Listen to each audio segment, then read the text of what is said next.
What's up, bikers? Episode 219 of the Biker Bar podcast. And hopefully today goes without a hitch, because that last one that we had, what a shit show. You would have thought it was my first podcast. So anyways, today's guest is Biker's Edge, and bumped into the channel like I usually do on YouTube. Just like out of nowhere comes some channel that's got a shit ton of followers that I never heard of, which is odd. You think you know everybody in your space, and next thing you know, YouTube's like, guess what? I got one for you. So we're gonna go and chat with Connor today and talk about what Biker's Edge is and how they got to be. And in the meantime, I want to talk to you real quick.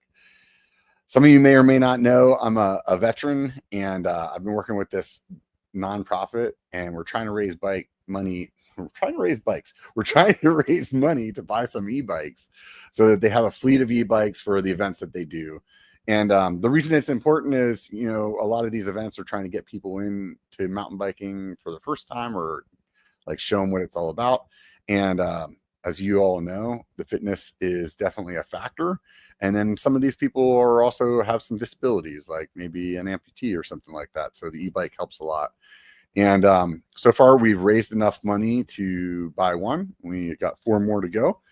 And we're trying, like I said, or I didn't say, I don't know, we're trying to get one in every size. So basically that way we can cover everybody that comes to the events. So if you just canceled somebody's Patreon, or you didn't know you had 2 Hulu accounts and you got an extra $10 a month, you can set it up on a monthly, or you could make a one-time donation.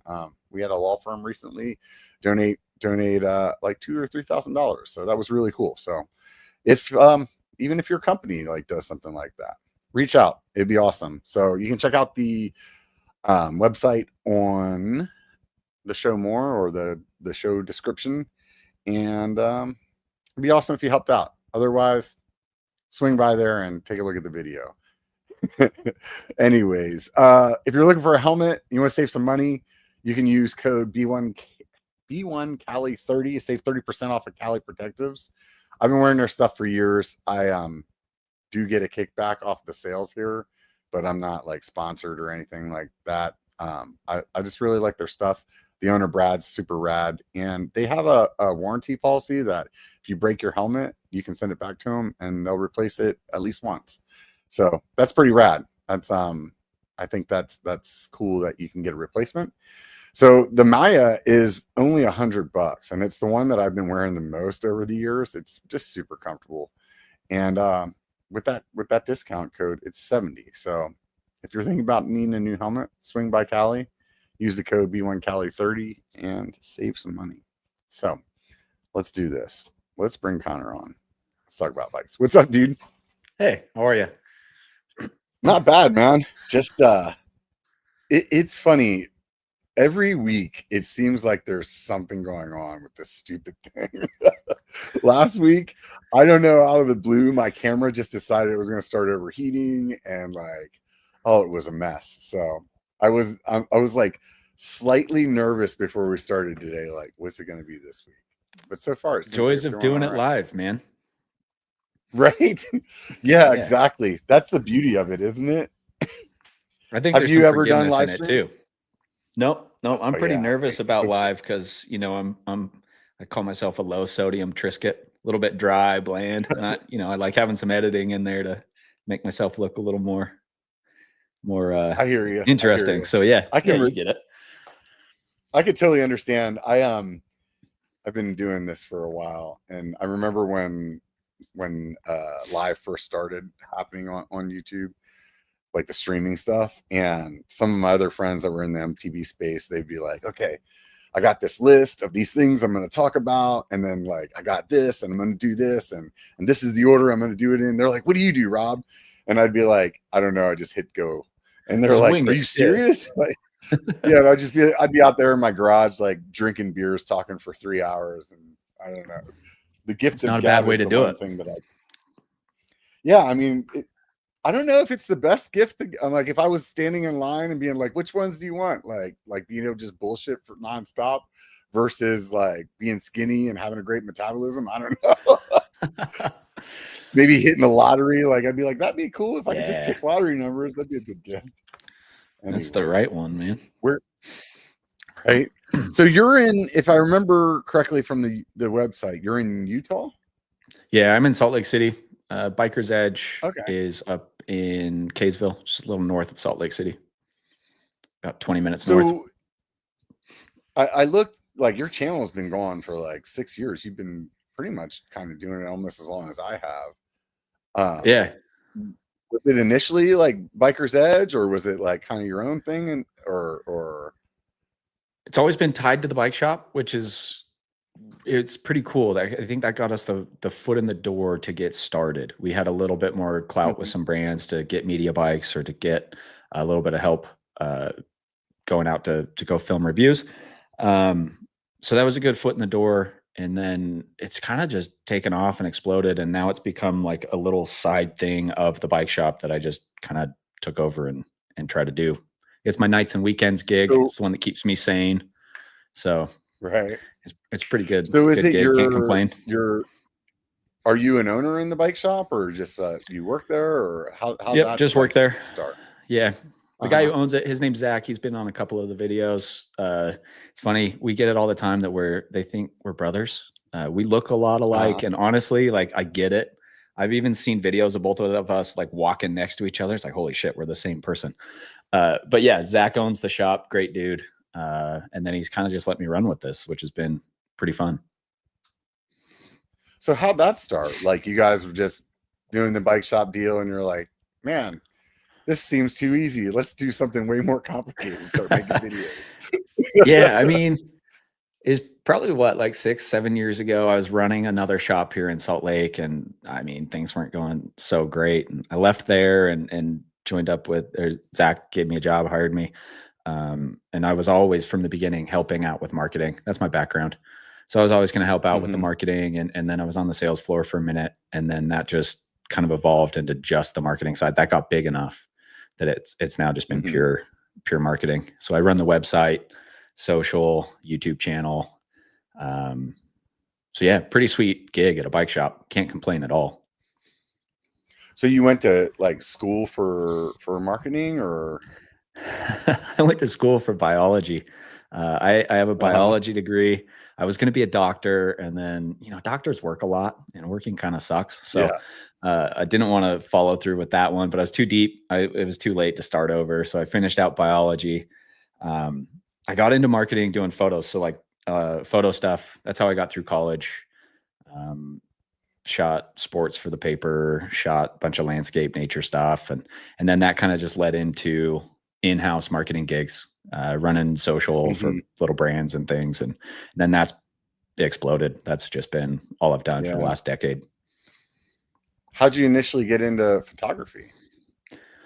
I just picked up like a cheap, shitty little camera a long time ago and ran around. I was like 17, just ran around the folks' garden taking pictures of plants and flowers and stuff, and just started nerding out, going on hikes, it was mostly landscape stuff that got me started into it. And then can't make a ton of money doing landscapes unless you're like elite. So I started shooting weddings. I sold out, shot weddings for a couple of summers, and shot some sports for the paper. That was pretty fun. Shot some pro stuff, a ton of college stuff. That was a pretty fun time. So, and then it's funny. I was thinking about that.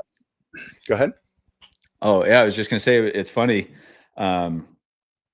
Once I started doing bike stuff, I kind of stopped taking photos. Like I only had room for one thing, and now photos are just like the tool to get the bike stuff done.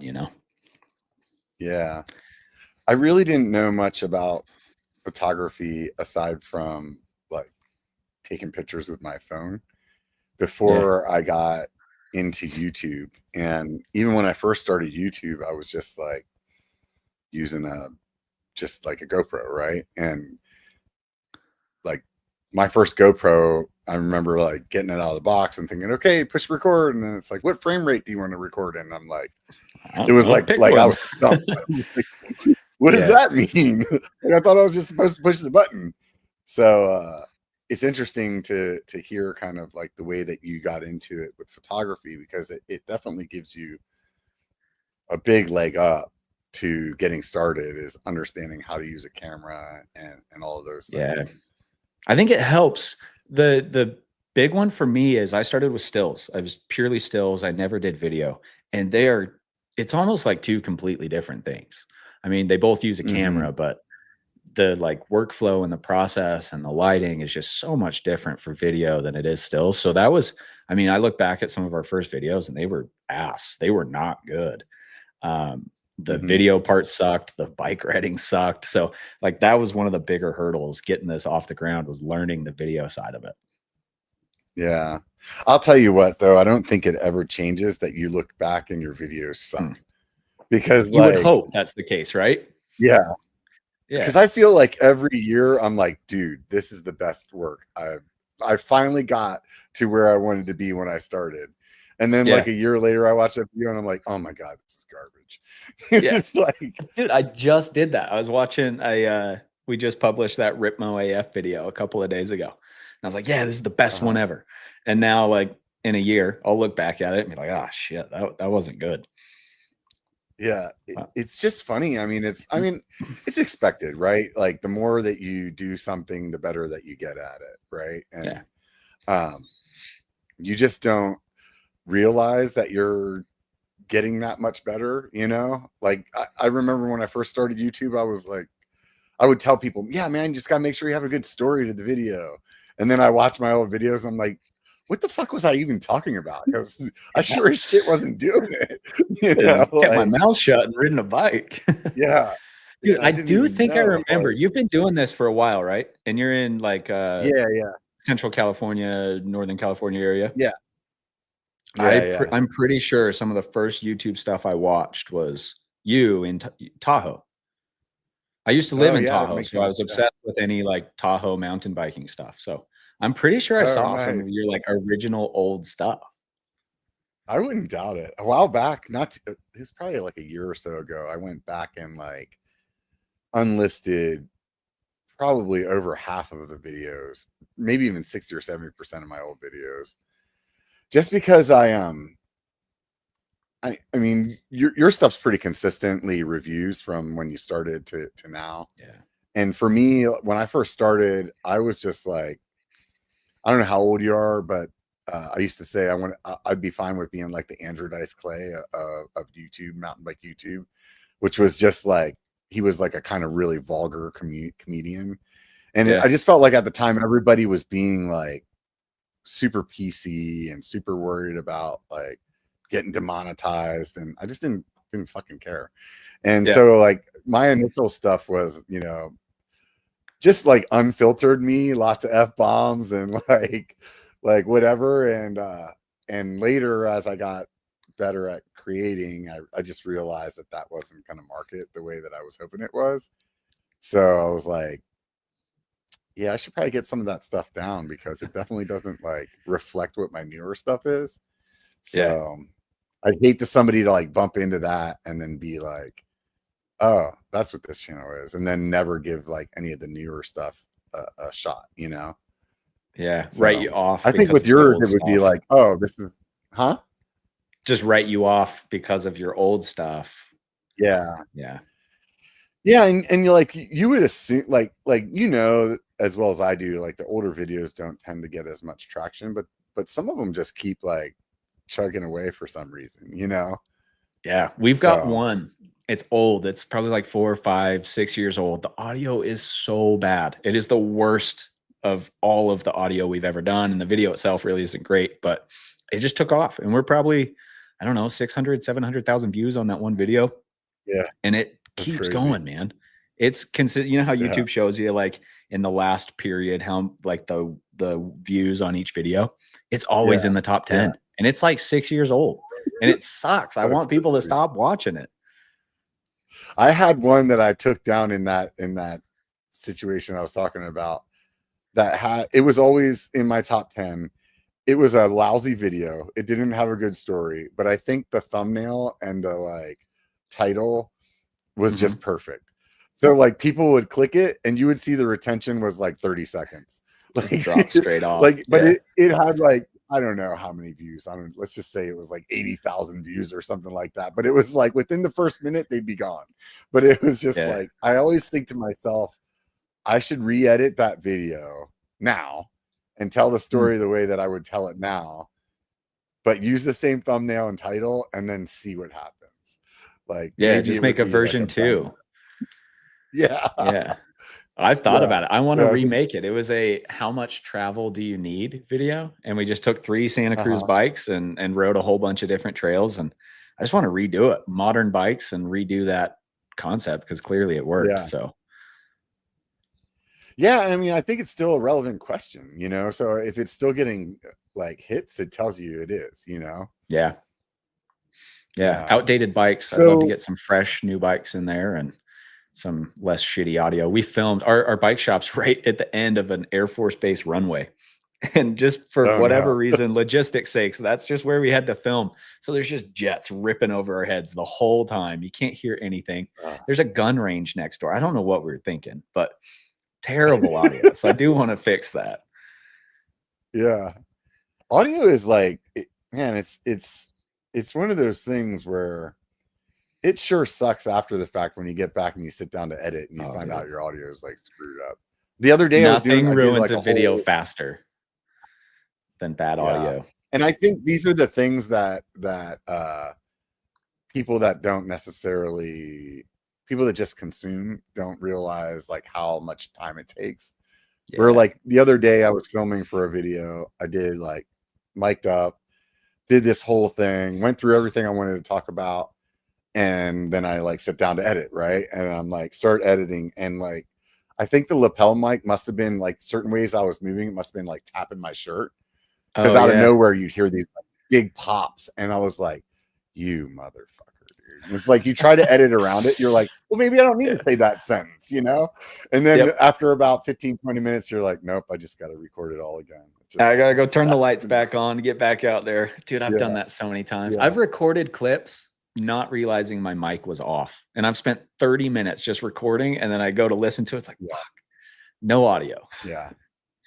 I did that with, I have that Rode system. So I did that same thing, except for the plug that plugs into my camera was not pushed in all the way.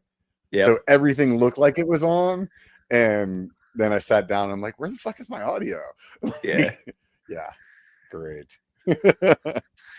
So you guys, you start working at the shop and you guys decided that you just wanted to help like market your own sales, or because starting a YouTube channel, you're going to get international like followers, not just people in your town.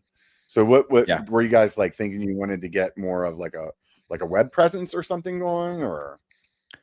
Yeah, the kind of 3 things about it. The first thing was we wanted almost an educational tool for our customers. That's why it started, and YouTube was the place to host a long form video. So we'd have people coming into the store not knowing what bike they wanted, anything about the bikes or anything. So we built this educational tool for customers so they could come in with a little bit better information when they came in to buy a bike. That was kind of the first reason we started it. Second, from a marketing perspective, like this kind of behind the scenes look here, from a marketing perspective, we wanted to establish a bit of credibility and say like, hey, we know what we're talking about. We're a good, solid bike shop. So we started putting out good content, even realizing that it wasn't necessarily going to drive business to the store. It, like you said, it could be international, but either way, it was to establish some credibility. And then lastly, just like you said, we wanted to establish some web presence. I mean, Fanatic, they do a similar thing. They do a great job. Worldwide, similar thing, great job. Jensen, everybody. So kind of just following in their footsteps. And I think that's worldwide the whole reason. I think worldwide, out of any shop, has done the best with marketing themselves through like YouTube, you know? Yeah. Jeff does great. Jeff's really, really good. And yeah, they do a hell of a job. And I mean, I don't know if it's still the same case, but a couple of years ago, they had multiple full-time marketing employees. And for a bike shop, that's wild, man. Yeah. So. Yeah.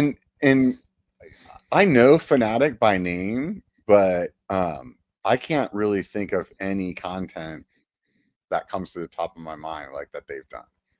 You know? They do some cool stuff. They Dan Yeah. used to work there. I don't think he's there anymore, but Dan used to do some really cool kind of like quasi sciencey stuff. Uh-huh. But it was like Bill Nye style, where it was informative and fun Yeah, and yeah. cool. So I mean, they do a great job up there. So just trying The only other to shop that I can think of that does good too is the Lost Co. They're up there in like the Yep. Bellingham, I think, area. Yeah. They do a Yeah. pretty good job too. Pretty sure those I guys had that guy started in on a the phone. van.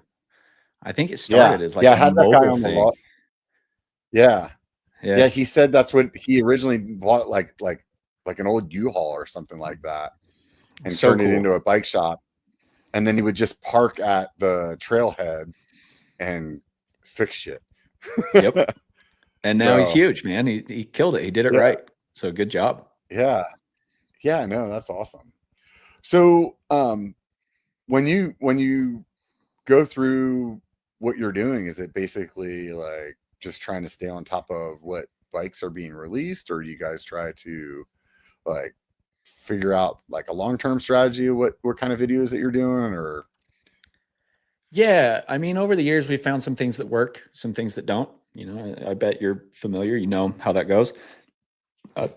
Obviously, the new bike cycle kind of dictates a lot of our calendar. You just get new bike launches, kind of spring and fall typically, and so we're usually busier with reviews around then.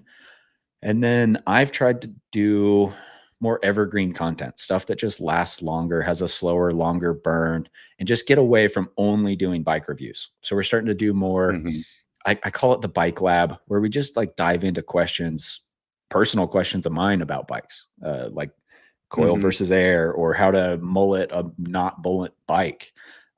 So we've been trying to scatter a little bit more of that in.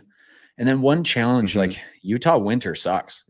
It's end of October through end of March. We don't really ride bikes. You got to travel. It's like a 4-hour road trip to go ride a bike.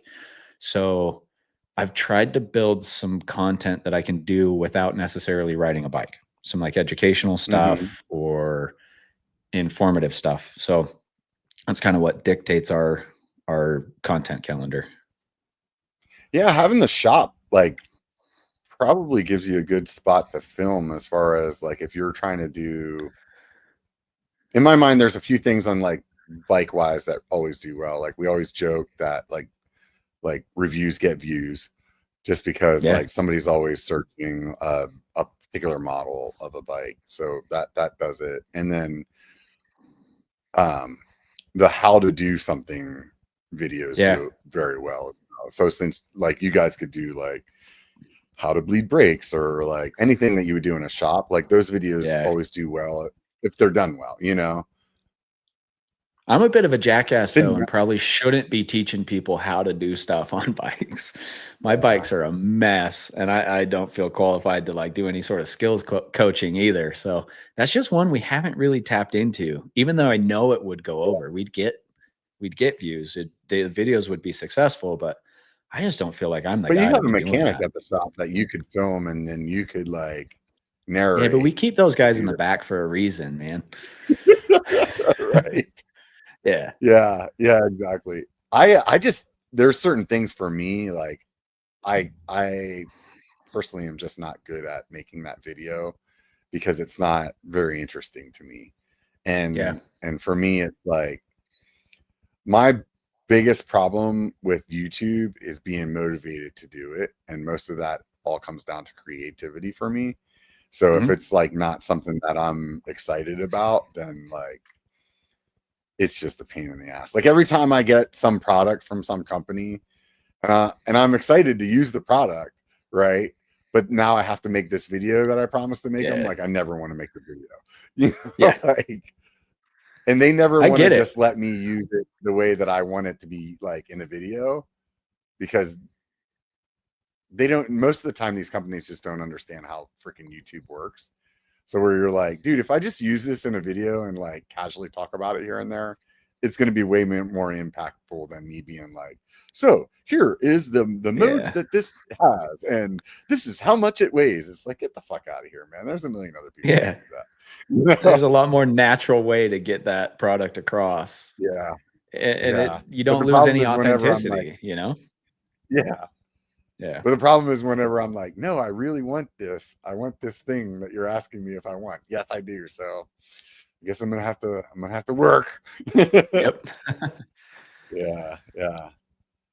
What kind of videos do you enjoy making the most? I like those bike lab videos. They're really fun where it's Mhm. just some dumb random question that I have about bikes or something I want to go try and like dive deep into. Those are the fun ones for me Mhm. because like you said, it's a bit more creative. I get to like it's not just reviewing a bike. It kind of feels like reviewing a bike is a formula these days. I've got this, Mhm. and this, talk about these things, boom, push publish. Where with these, it's a Mhm. little, it makes me think a little bit more. And they're just more fun to make. And then at the end, I get the answer to the question I was looking for. And luckily I have the resources of a bike shop and now some like good marketing and media connections where I can get the parts.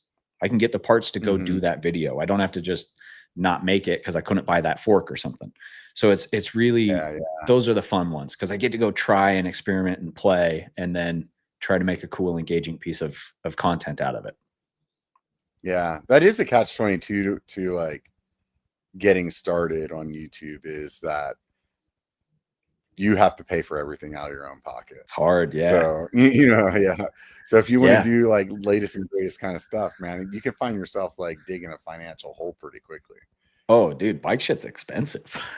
That would be a mess real Yeah, and quick. then you layer on top of it, trying to learn how to like all the computer stuff. Like initially Yeah, when you watch YouTube, you're like, and I still say this, it's true to an extent. Like you could start a channel with a phone and be okay. sure. But like just like you get like upgrade-itis with your bike, it's the same thing with camera shit, right? As soon as you're like, oh well, if I had a camera that I could do this with, and then it's oh well, if I had this other lens, or oh if I had this mic, then my audio would be better. Then I need Yeah. this light, and that shit just steamrolls too. So you add that on top of the bike problem, and it's like a double whammy. Yeah. Yeah. Camera shit's not cheap either. So it's funny. Lately I've been opposite. I've been in like downgrade itis with all of my shit. I want simplicity, reliability, and not fancy. Bike shit, camera stuff, like everything in my life has been simpler lately. Uh, Yeah. I just bought that Ritmo AF from Ibis. I have a Hmm. really nice bike in my garage, and there's just something about cheap aluminum.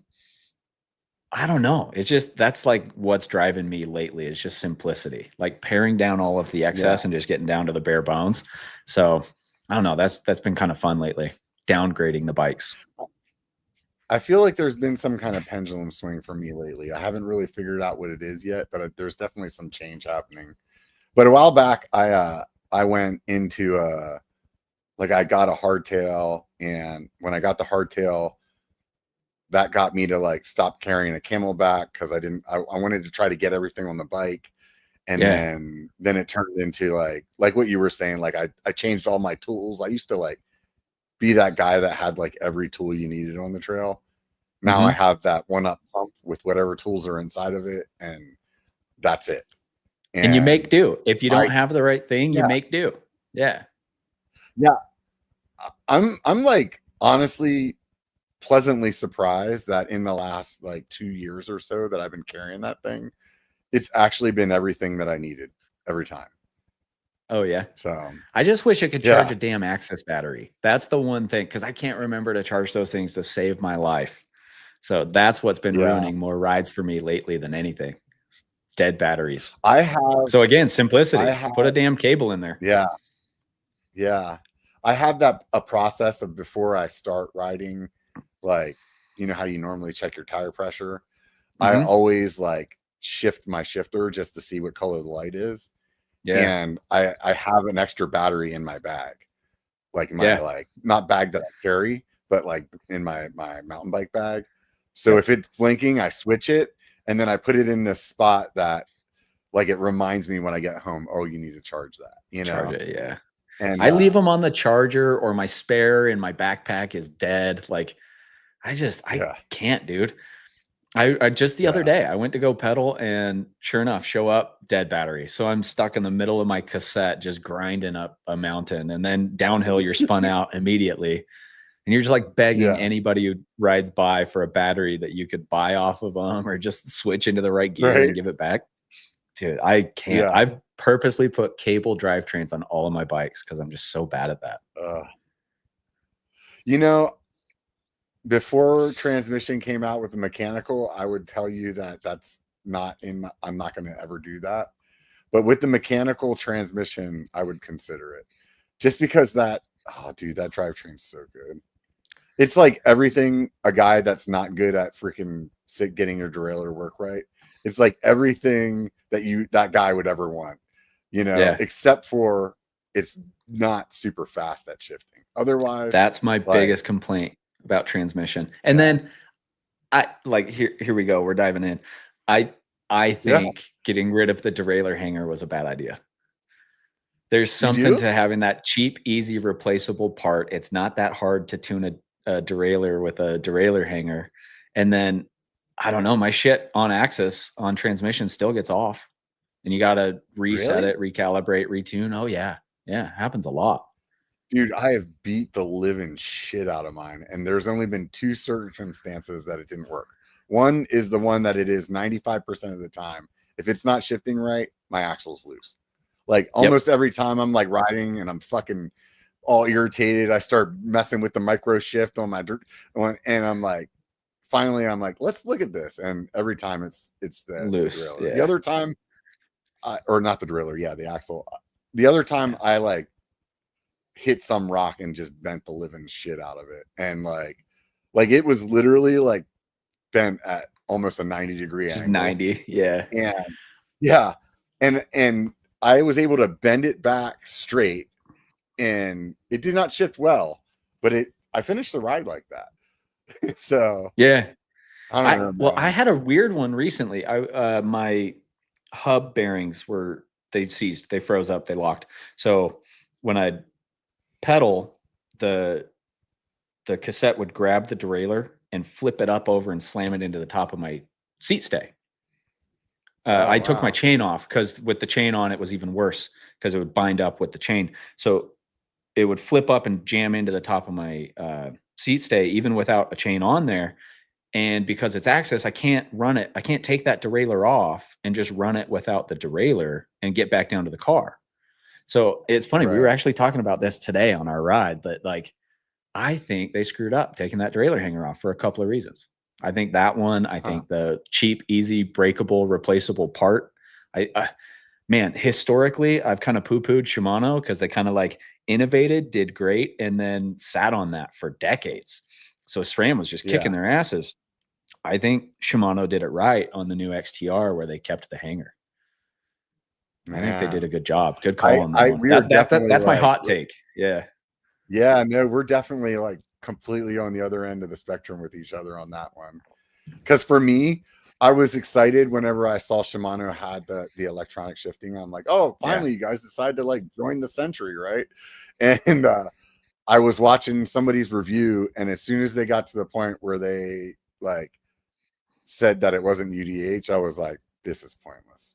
Like, oh yeah, just because that was the number one selling point for me, man, and that it shifts fast. That shit's good. Yeah, it does shift fast. There was something else too. I'm trying to remember what it was that really irritated me, and I was like, you guys really?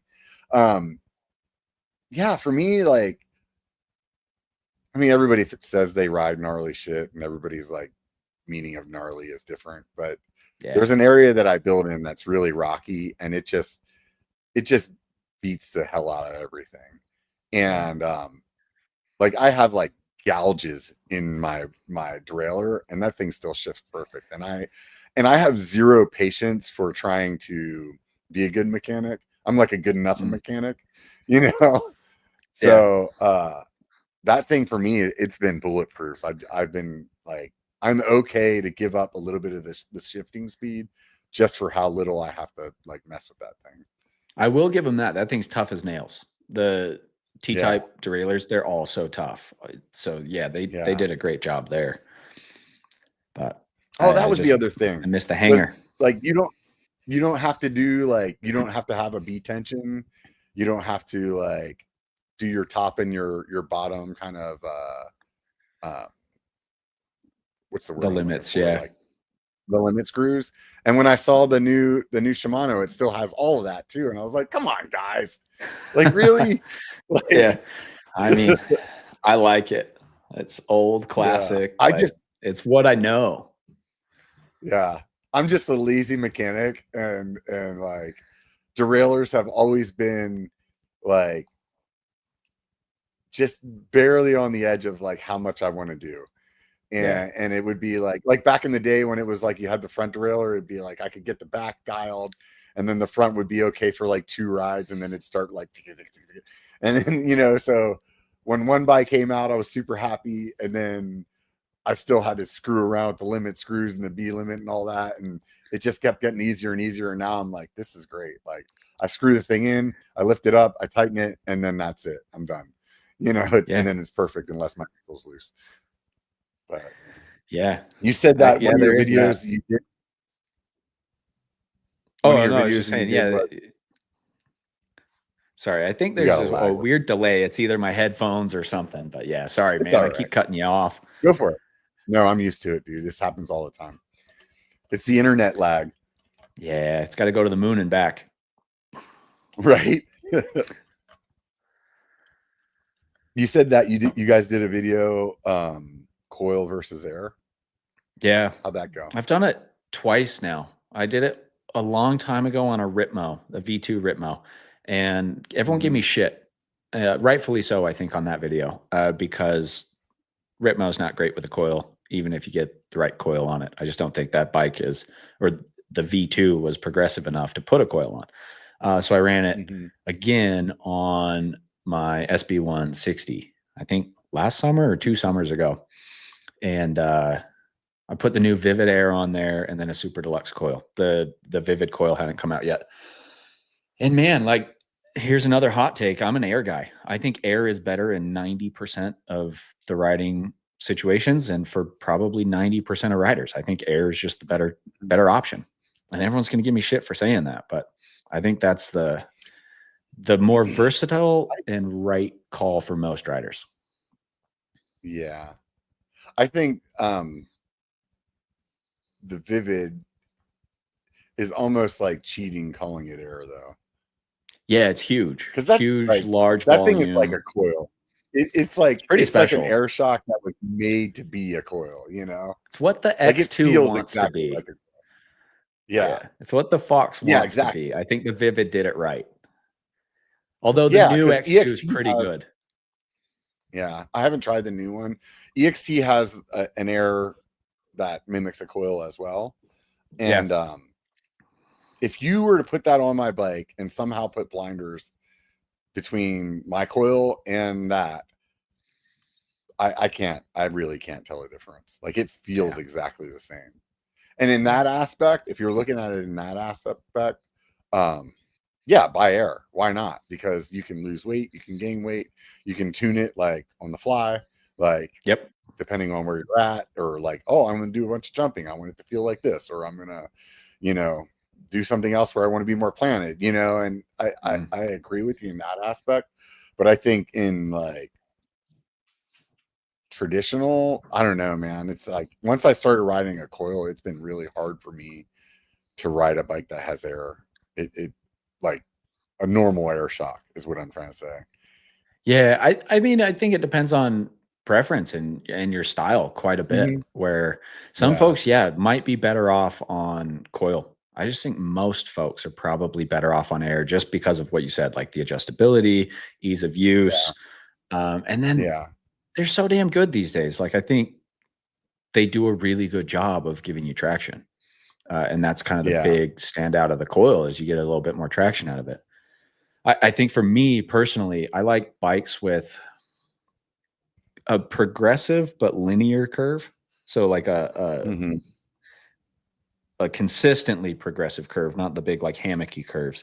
So I like those, and then you use the air shock to give you the ramp up at the end. I think that's probably why I like air so much. I've done back-to-back on a lot of bikes, and every time it's like, nope, give me the air, put that one back on. I'm just way happier. Yeah, it just feels like, and I'm also not great at tuning my suspension, so that could be my own problem, you know. I just feel like whenever I get on an air shock, it just feels real, for lack of a better term, like kind of pogo-y to me. Like it just feels like it's just like too fast. And the coil has this kind of like chill vibe to it. It's kind of like if the air shock smokes some like too much weed, and it's just like, I'm still doing the right thing. I'm just gonna do it a little slower, you know. And like and then just that traction and the chatter, like the high speed chatter, it just, you roll through that and you're like, wow, I didn't know it could feel that way. Yeah. But I don't know. I did just put a coil. So I built up a stupid, I ride Park City a lot. And we've got, it's bike access or chairlift access, bike park, but there's still a lot of pedaling. I mean, even to do one lap, it's probably 30, 40 minutes top to bottom. And then you're climbing a couple 100 feet. So you can't do like a proper downhill bike up there. It just doesn't make any sense. So I bought a cheap Spire, transition Spire, and then put a coil on it and a dual crown. I put a Boxer on there, and that's my version of a downhill bike. But I still have a dropper. I still have a 12-speed drivetrain. I can pedal. And that one I did put the coil on. 170, right? Yeah, 170 front and back. And then I've got it over forked to 200 with that Boxer. But because of how that works, you can keep the axle to crown height basically the same as like a 170 single crown. And that thing's pretty insane. Just like you said, through the chatter. We get nasty braking bumps because our dirt sucks and it's just been a dry summer. And you just don't even notice. It's wild with that. Yeah. And that one I did ride once or twice with the air shock on it, and actually preferred the coil for this specific bike. But that's like the one in the last 3 years I can remember that I preferred a coil shock on. Interesting. I've been wanting to ride a transition for a handful of years now. And yeah, maybe one of these days I'll finally just go pull the trigger and buy one. I've got a soft spot for 4-bar PNW BC bikes like Rocky Mountain and Transition. Those all fit my style really well. I love 4-bar. Shit works really well when you're on the brakes, and I ride my brakes a lot. So I love those bikes. And then I don't know, the PNW guys and BC guys just build them for the way I like to ride a bike. So I love them. I think that's what it comes down to for me too, is that they build for like steep and chunky shit, and not necessarily always like the best peddler, you know. And and to me, like, that's what I want. I think if you're like, other than those brands, I think Santa Cruz and Yeti does a good job of like kind of getting in there, but they definitely don't have that same vibe, you know. Yeah, they're a little more corporate, a little more polished and refined. And then you just got like the punk rock vibes of PNW, like Transition and Rocky and Norco. I don't know, they just got cool, like they feel cool, you know? Yeah. My favorite kind of bike is like, or at least the one that one of the ones that I've had the most fun on in the last few years is that, like, I guess you would call it like a down country, like short travel 29er, like something like a tall boy. Like I had a tall boy that I had a Cascade link on, and I had it worked. So it was like a 140, 120 with the Cascade link. And that was probably one of the best bikes I've ever owned. Like I had so much fun on it. I could take it on anything. Like even if I got into something that was like way bigger than it should have been, that bike would handle it. It would just like beat me up a little bit more, you know. But like you never had any like sometimes I'm on my trail bike right now and I'll get into something that's like super steep, or I'm like, oh, I don't like the way this is feeling right now. Like I wish I had my bigger bike. Where that bike, it didn't matter. It didn't matter what I pointed it at. It was always like, it was always just hungry. Tall boy goes hard. I love that bike. I love the tall boy. That bike goes hard for being a little short travel guy. Yeah. Yeah. And so those are the bikes that I'm always like looking at. Like for some reason, that's like my like what I'm interested in when I look at a new brand. And Transition had that. I think it was called the Smuggler. It was like a like a pink maroony kind of color when it first came out. The purple-ish one. Yeah. Yeah. Yeah. I was like, Yep. oh man, I want that bike so bad. But did you guys do a review on that one? What'd you think of it? Yep. Yeah, I rode the Smuggler. Honestly, not my favorite of Transitions bikes. I feel like it didn't do the short travel pedally stuff as well as it could have, and it didn't do the big bike stuff as well as it could have. I think it compromised on both ends just a little bit too much.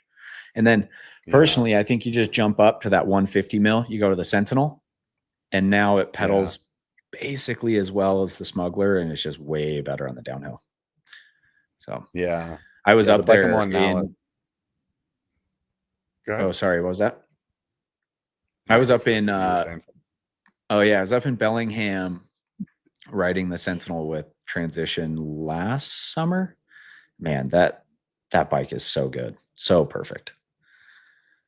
Just hits that perfect 150 mil, do it everything, sweet spot. So fun. When you're up there and you're riding a bike like that, there's part of me that's like, is the bike this good, or am I just super stoked because these trails are fucking awesome and the dirt is That's like part of it. Dirt was far from perfect. It never rains in Oh Utah. I yeah. don't know if you know that, but it rains a lot in Washington apparently. And Yeah. holy shit, dude, I was a fish out of water. It was so wet, and even like locals were like, "Yeah, this is pretty wet." And dude, it was rough. It was hard riding, but yeah, I was pretty stoked, and I think that definitely helped. Trails are insane up there.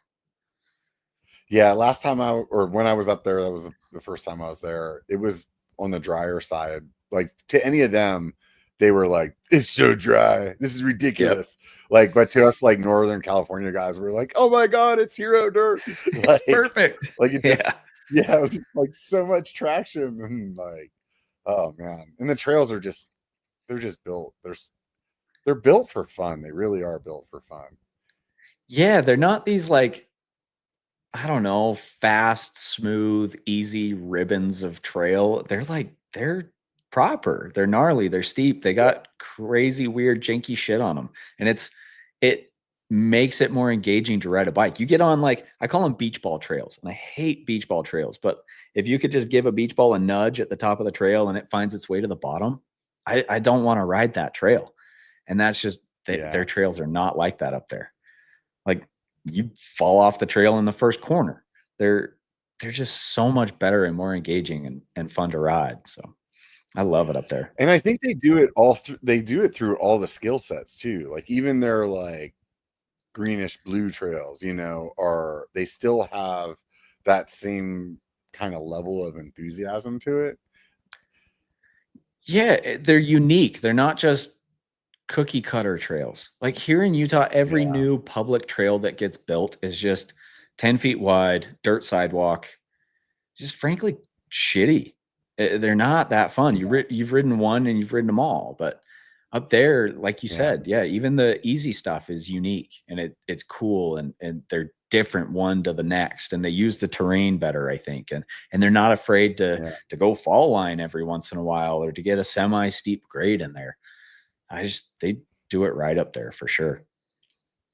It feels like the majority of the trails where I'm at are really kind of XC built. And I've even seen some of the new trails that, and this is just my own personal like thing, but it feels like even whenever they do a trail that's supposed to be beginner intermediate, that they don't make it so that you can actually ride it fast. So like you should be able to build a green trail and put small catch berms in here and there so that somebody that's a ripper can ride the hell out of that green trail. Yeah. And instead they'll be like flat corners with nothing to push into. And this kind of goes into what we were just talking about in Bellingham. And I think that if you build a green trail that has those characteristics in it, then when people are learning, they're learning to use those things that they're going to need to use later. That's a good point. I like that. Like teaching them as they're getting better. Like, hey, like if there's no catch berm, you don't know how to use a catch berm, until you get to the point where you're like, oh shit, I'm sliding off the trail. Oh, good thing that thing was there. So I don't know. I just feel like yeah, and maybe that just comes from me building as well too. But I feel like you should be like, when I rode the green trails in Whistler, they were still fun as hell. I just rode them way faster than what the other people were riding. You know, Sure. like it felt like it. Like my buddy and I went down some of them one day. We were taking a chill day, and it was like it felt like riding my trails at home, except for I was just pinning it, you know. And so it was like, but they were definitely not like, there was nothing difficult, but when you're going that fast, then it was, you know, they become difficult and fun. Yeah, like all skill levels can ride them. Yeah. Yeah. Huh. Yeah. So I don't Do know. you dig a lot? Pretty much every winter there's an area that I pretty much spent all winter in. So Nice. Yes. What kind of trails do you like building? Stuff that's steep and janky. Good. Yeah, that's the fun stuff. Yeah, like nothing that's gonna be legal. Yeah, sure. I mean, everyone knows all the good shit's not legal, so. Yeah, it's just I think it's unfortunate that in mountain biking that once you get to a certain level, you struggle to find things that are like make you feel pushed, you know? And for some reason the legal stuff is never within the like if it's in those boundaries, it's like a feature. Like up in Tahoe, I love riding in Tahoe. We have amazing mountains, you know, and great trails. But you said you used to live there, so like Toads, for example, is Toads. Everybody knows Toads. It's a black diamond trail, but like realistically, Toads has like 2 or 3 black diamond features, and the rest of the trail is blue. You know, and when you're up in like Bellingham or some of those other places, if somebody tows you in and they're like, "This is a black trail," it's gonna be black from the top to the bottom. It's gonna be proper. Yeah, you know, you better buckle up. Right, and yeah, and I feel like that's the way that it should be. You should be able to like progress your skill set and then still feel challenged, because that's one of the things that I always wondered whenever I wasn't as good as I am now. Like, does it get boring when you get better? And to an extent, a lot of the trails that you used to ride aren't as fun, you know? Yeah, it's funny though. Like I think it depends on your level. We've got some local areas that as a beginner, great. And then you hit that kind of intermediate stage and then they suck. They're boring. They're too easy. But the like stuff that's not necessarily on the surface level that you'd see, like the big doubles, the big gaps, or the fancy lines, like you don't see them yet because you're here in this intermediate zone. And then you hit that like upper zone and it becomes really fun again. I ride with some folks who are like pretty elite, you know, they're pro racers, they get paid to ride bikes. That's their job. And some of their favorite stuff is the like easy, chill backyard foothills area trail networks. And it's like, what the hell? Why do you guys like that? But I think they've reached that level where it's now fun and it's now exciting again. Yeah. Kind of like what you were saying, green trails in Whistler are fun. They're exciting. If you can get past the like main line and get into that fancier kind of not necessarily on the surface stuff. I think it's a speed thing too, because I've definitely noticed it with riding the e-bike. Like there's some trails that on my e-bike, because I'm going so much faster, all of a sudden I'm like, dude, this XC trail is super fun again. It's just because I'm like pinned and like things are coming at me so quickly. I'm like, I can't ride that fast on an analog bike. I'd just be gassed. You know, like it would last like a mile and I'd be like, that's it, you know. But where with the e-bike, I can just maintain that speed so much longer, where I can see what you're saying there. Like, I think you're definitely right in that. So there's it's one interesting time how that happens. Oh, sorry, you go. It's interesting how that happens as your skill set changes, the way that you look at things in general. Just like I know, like, when I take my wife out riding and I'll see her like go around this rock where I'm like, you can go right over the top of all three of them, and Yep. you're not gonna. It's gonna actually feel better than what you're doing right now to yourself, you know. And It'll be easier. Yeah. You're not making 2 yeah, turns. yeah, You're just going straight. yeah, Yeah. yeah. Or just like the little jibs and stuff. Like you'll take somebody on a trail and you'll be like, man, that was so fun. I was like hitting all these little kickers, and they're like, what are you talking about? And Yeah. you're like, oh, And then apparently like the elite level is where your wheels just are hardly on the ground. Then the trail's like yeah, really fun and really easy. So yeah, it's yeah, fun following those kinds of guys because you start to see trails differently too. You start to yeah, see like how to set up a corner to hit the feature after that you wouldn't have been able to hit if you didn't hit that corner right. So like I don't know, it's just fun to follow someone who's that good and see how kind yeah, of a dumb, shitty, boring trail can still be cool, I guess. yeah. Yeah, there was a trail in our area that I kind of went through all of those phases with, like, and what ended up making it really fun for me again was trying to just like get the fastest possible time that I could on that trail. And it Mhm. changed it from like it went from it was super fun to like it started getting boring. I almost didn't ride it anymore. And then me and my one buddy started talking shit and we like made a bet. And next thing you know, I'm just trying to pin it as hard as I could. And it was like I studied it. Like I knew every rock and every like, Yeah. oh, is it faster around this way or is it faster over that? And like just analyze the shit out of it. But it made it really fun again, where it was like, oh wow, man, this it like gave it birth, it rebirthed it. Huh. Yeah, I wonder if that intermediate zone is the shittiest zone of mountain biking because like you said, maybe you can't find challenging enough trails or you just get bored. But then once you can like crack through to that next level, it all gets really fun again. It You probably because is that you're way almost like always. Probably progressing like, again, you know? yeah. It's Yeah. probably like the stage you're in is always the shittiest stage. That's probably what it is. Yeah, you always want the next one. Yeah.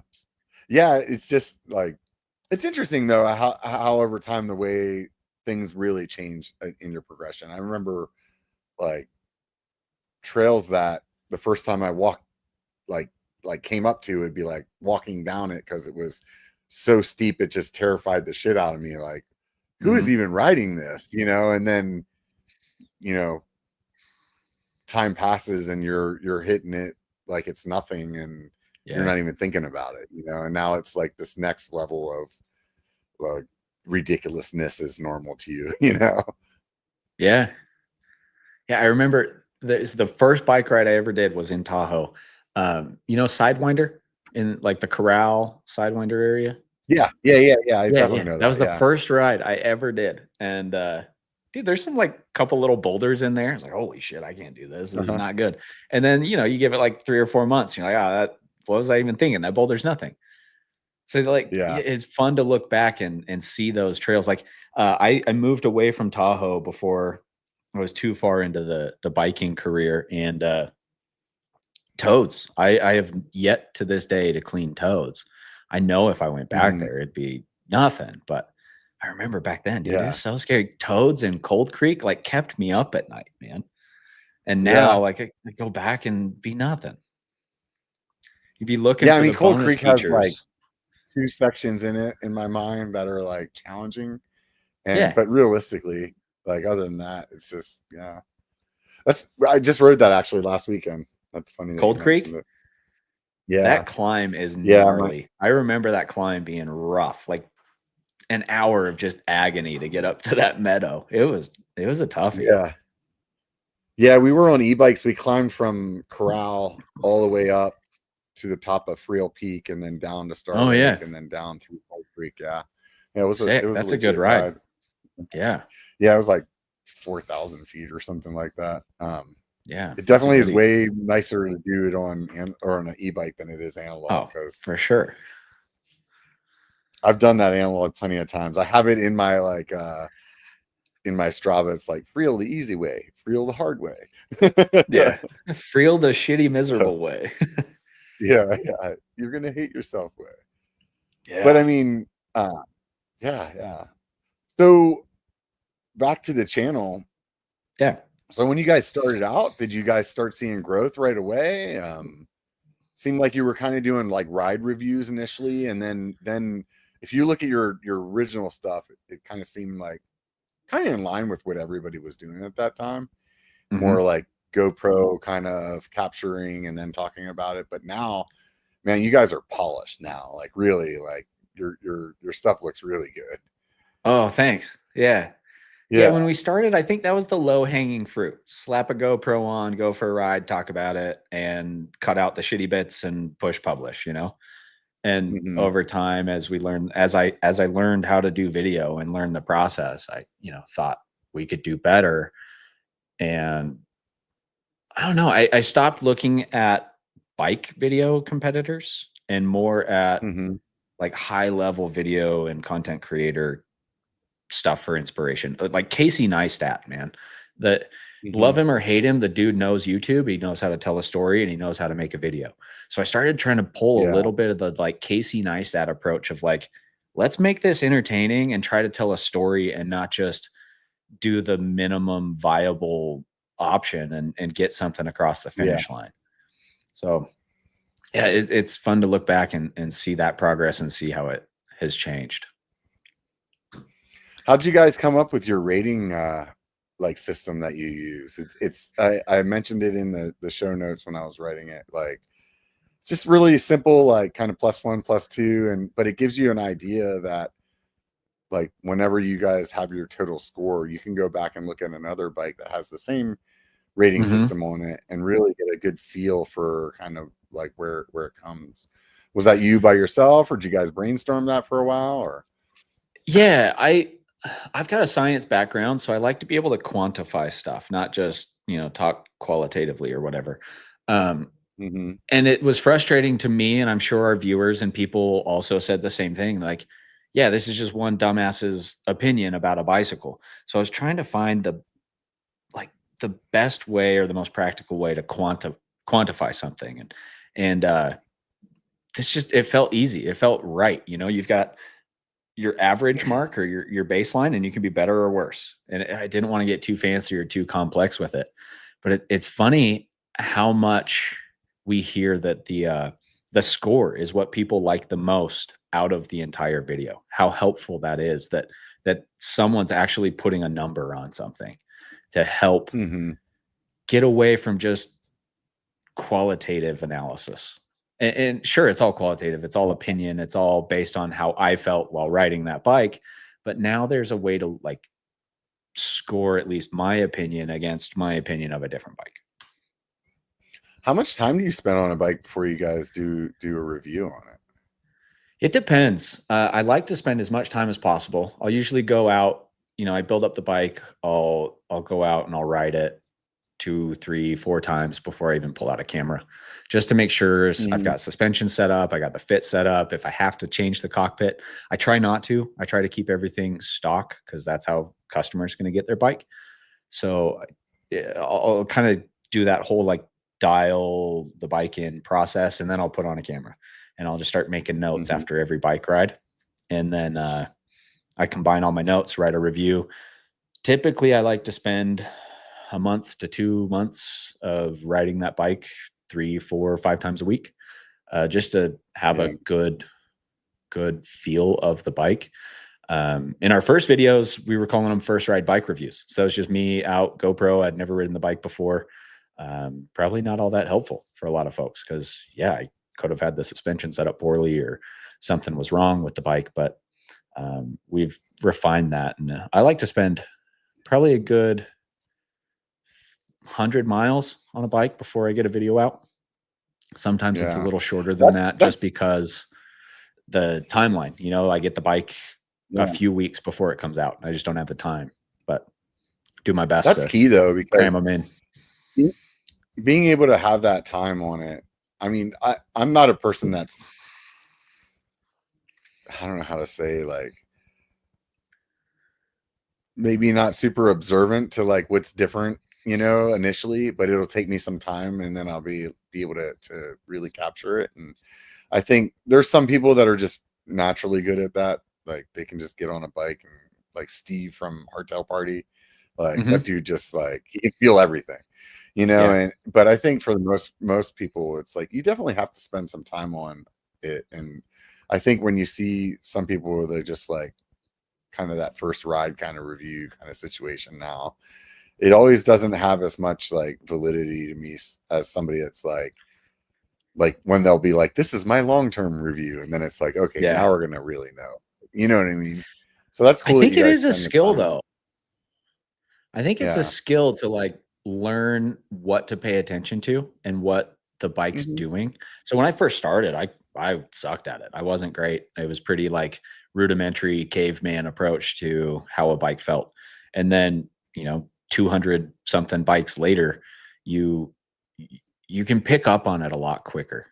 I think it's mostly just knowing what to look for and what's happening that helps. And I kind of complain about it, and I shouldn't, because most folks would probably be super stoked to ride, you know, 50 bikes a year or whatever.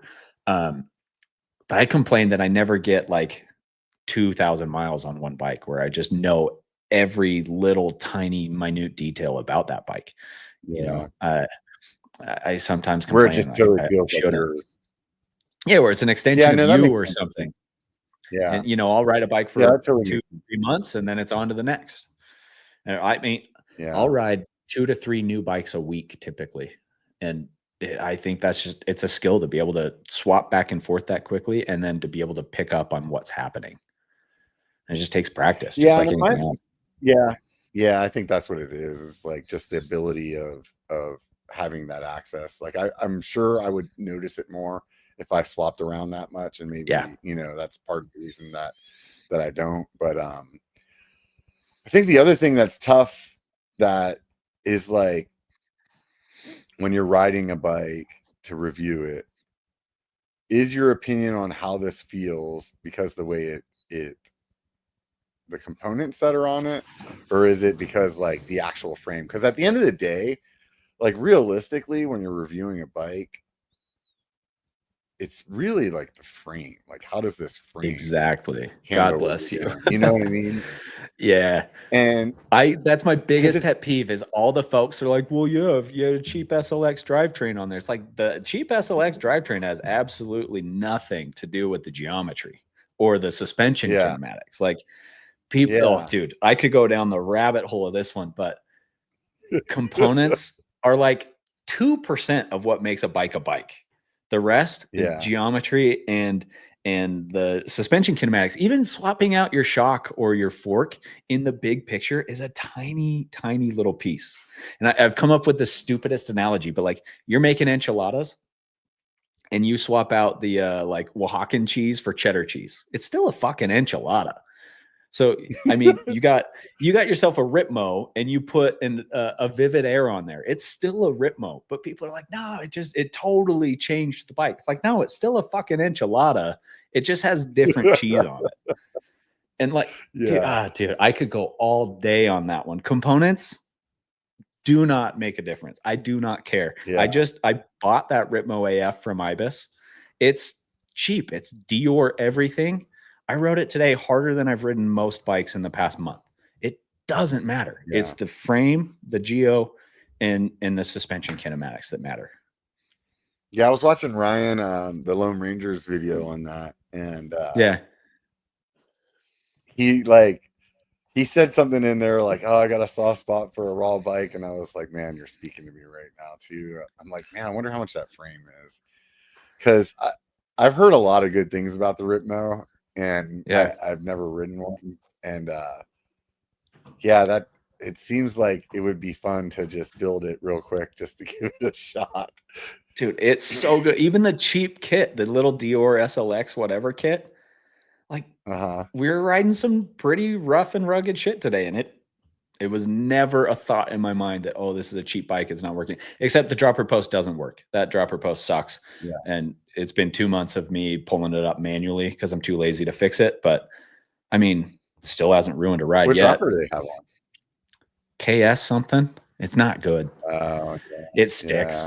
Sticks. It just won't come up. You either got to bounce it really hard or like reach down and pull it up. But I don't care. We rode some hard shit and it didn't affect my ride at all. Where the geo and the suspension kinematics did. So, do you know what they're selling the frame for?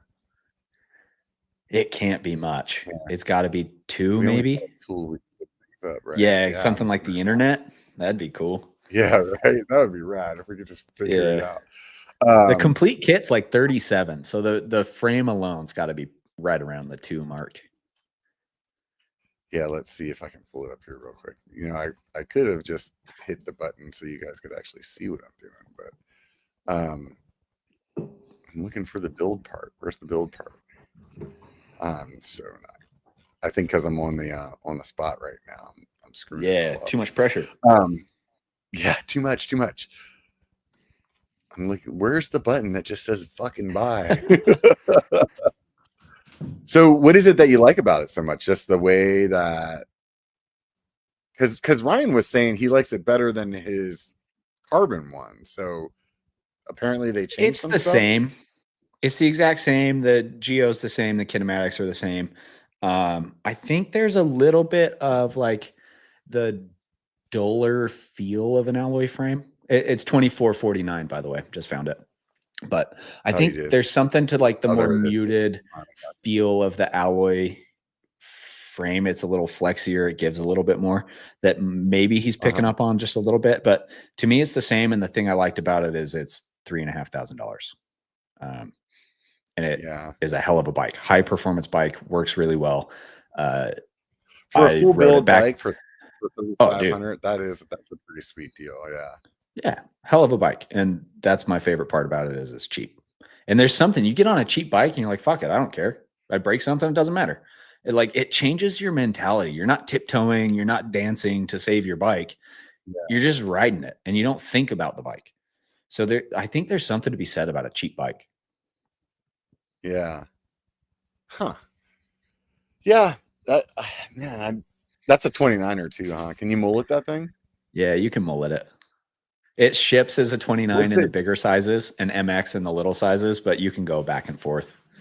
Yeah. What's the default suspension on it? It's like 150.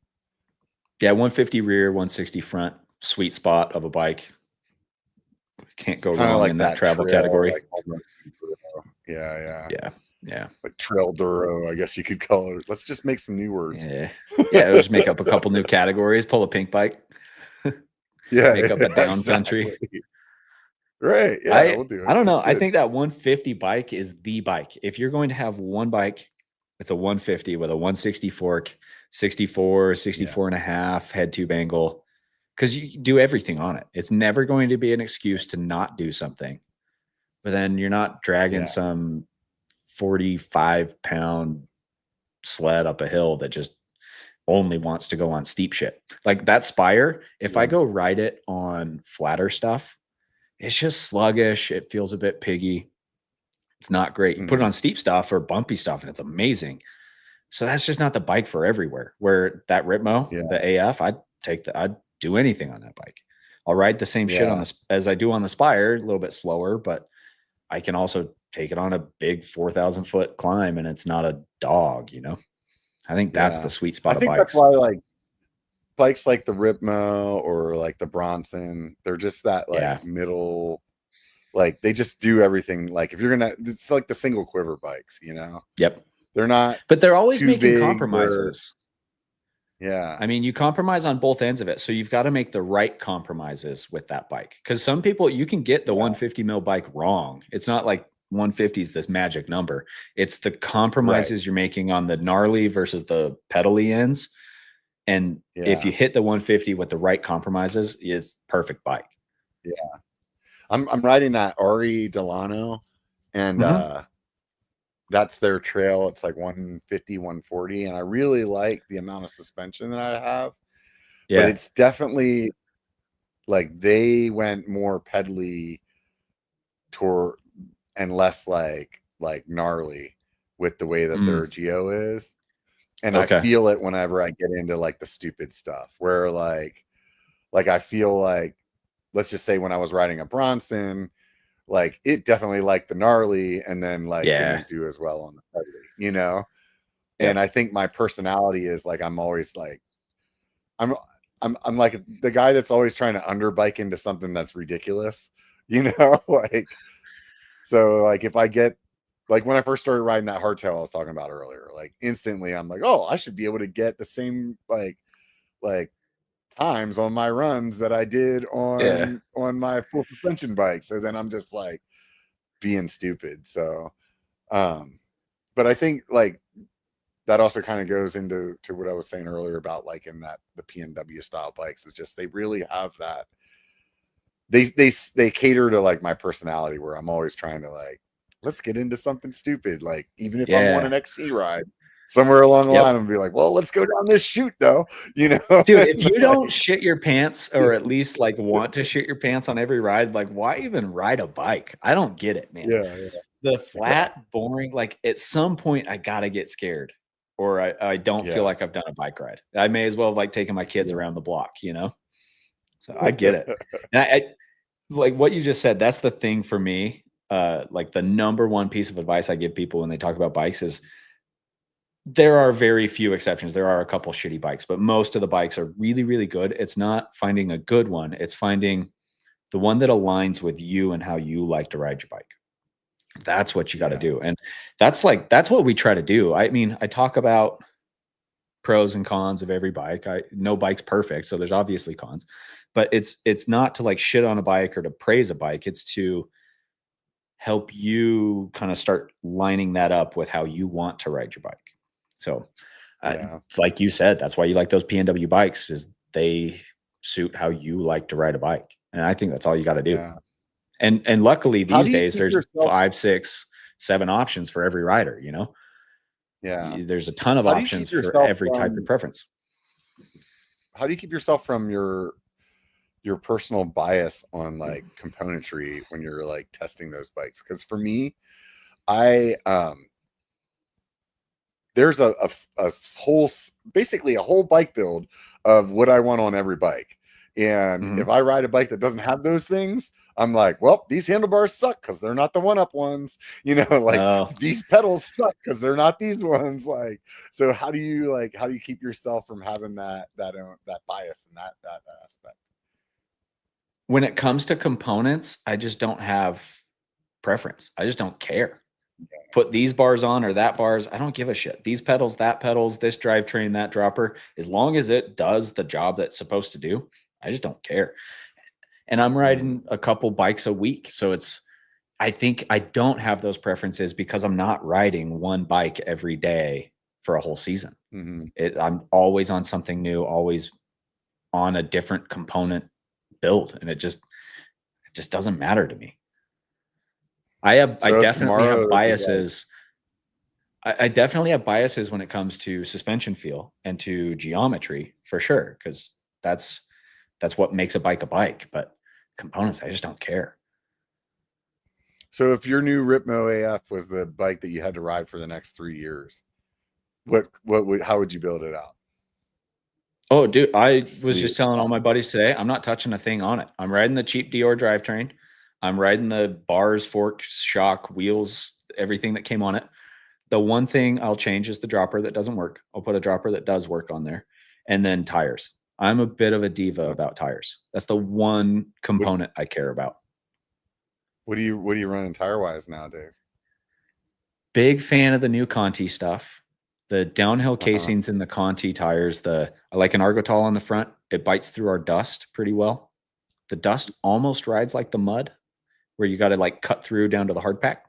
So I like the Conti Argotol in the front. I like the Cryptotol in the rear. Downhill casings on both. So flat tires suck, and I don't give a shit about how much my bike weighs. And then the other option are the new Schwalbe radial casings. Put a Magic Mary up front and an Albert in the rear. And that's everything that's on my bikes right now. The Ibis still has the Minions on there. And those, well, it's a Minion and a Assegai, but those are going to go pretty soon here. Well, they're EXO casings, so they're foldy as hell and they just roll in every corner. So they're going to go. I'll put some downhill casings on there. For the longest time, I was on the Assegai front and the Aggressor back, and that was just my like perfect tire. And I tried some things along the way that people like talked about. Remember when Specialized came out with like the Butcher and Like And the everybody was like, Eliminator. ranting about their, yeah. And Yeah, I they were tried great. them and I was like, they were okay, but it was like when they wore out, they weren't good enough that I was like, I'm buying these again. I like went back to Maxxis. I And kept ripping side knobs off of those guys. yeah. I'd have a Yeah, brand newish I did tire one missing like set 10 and side knobs. I felt like they just rolled too slow for me. And that was the thing that I didn't like. So like the grip wise, I felt like they were fine, but they just like didn't roll fast enough. And that's at least what's sticking out of my memory at this point. It's been a long time, but one of my buddies wouldn't shut up about those Schwalbes. And recently, The new ones? Yeah. And good. man, I think I'm I think I'm done with Maxxis, dude. Those things are awesome.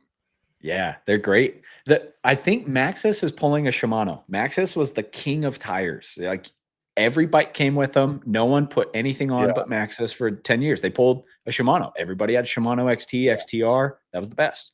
And then other smaller guys came by and innovated and got better. And I think Maxxis is going to have to play a little bit of catch up here because the Conti tires are amazing. Those Schwalbe tires are amazing. I think Maxxis is going to have to do some work. Conti setup that you were talking about, the Argentol, Cryptol, from a lot of people. And I almost bought those. Like actually, when I went in the shop last time, I was planning on buying those. And like they didn't, because they do like 2.4 to 2.6. Yep. And I always rode 2.5. So I was like, I don't know. I don't want to go up to 2.6, but 2.4 just go down. 2.4 is the right size. Yeah. And my buddy at the time, he works at that shop, and he was like, dude, don't even bother. I'm telling you, stop not listening to me and try these Schwalbes. And I had tried like Schwalbes years ago. And it was like the Magic Mary and the Knobby Nick or something like that I had on one of my bikes. And they were just so grippy. I remember climbing and it just felt like I had Velcro on the ground.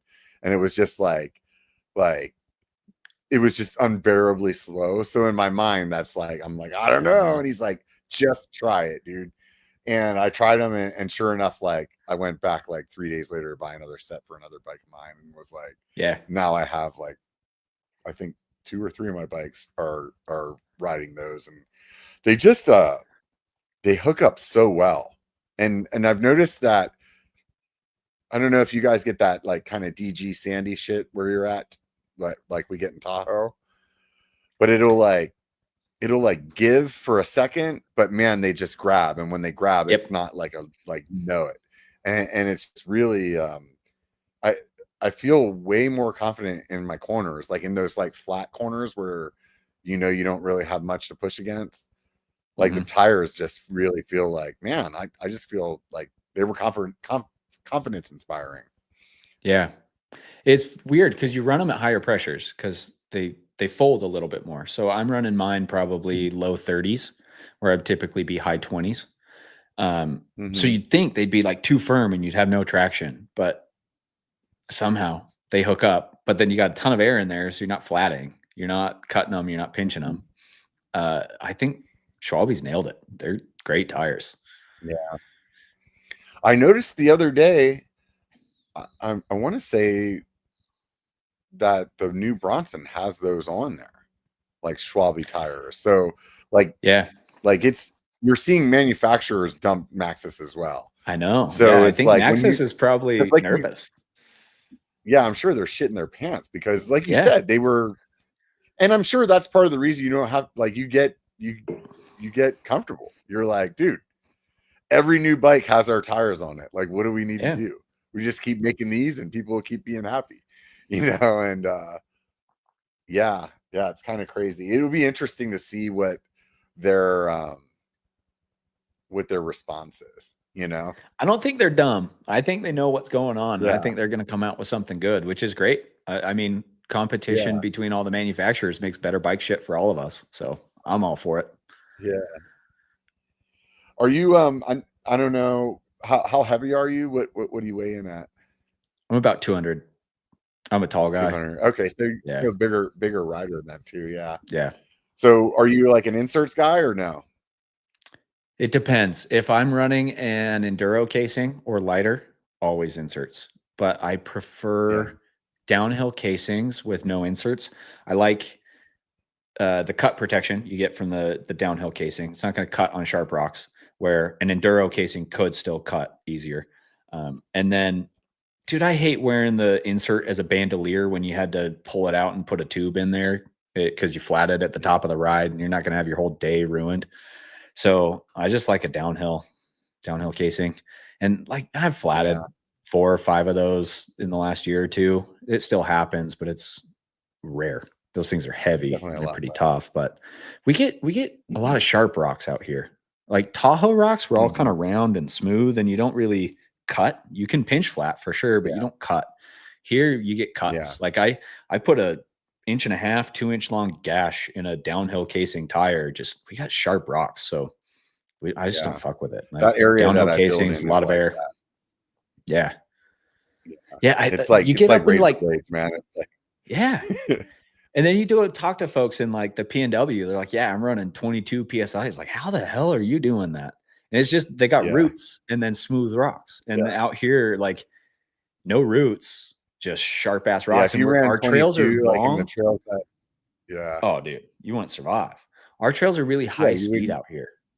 And you combine high speed with sharp rocks, and you're just going to flat all the time if you're not running a ton of air, heavy tires.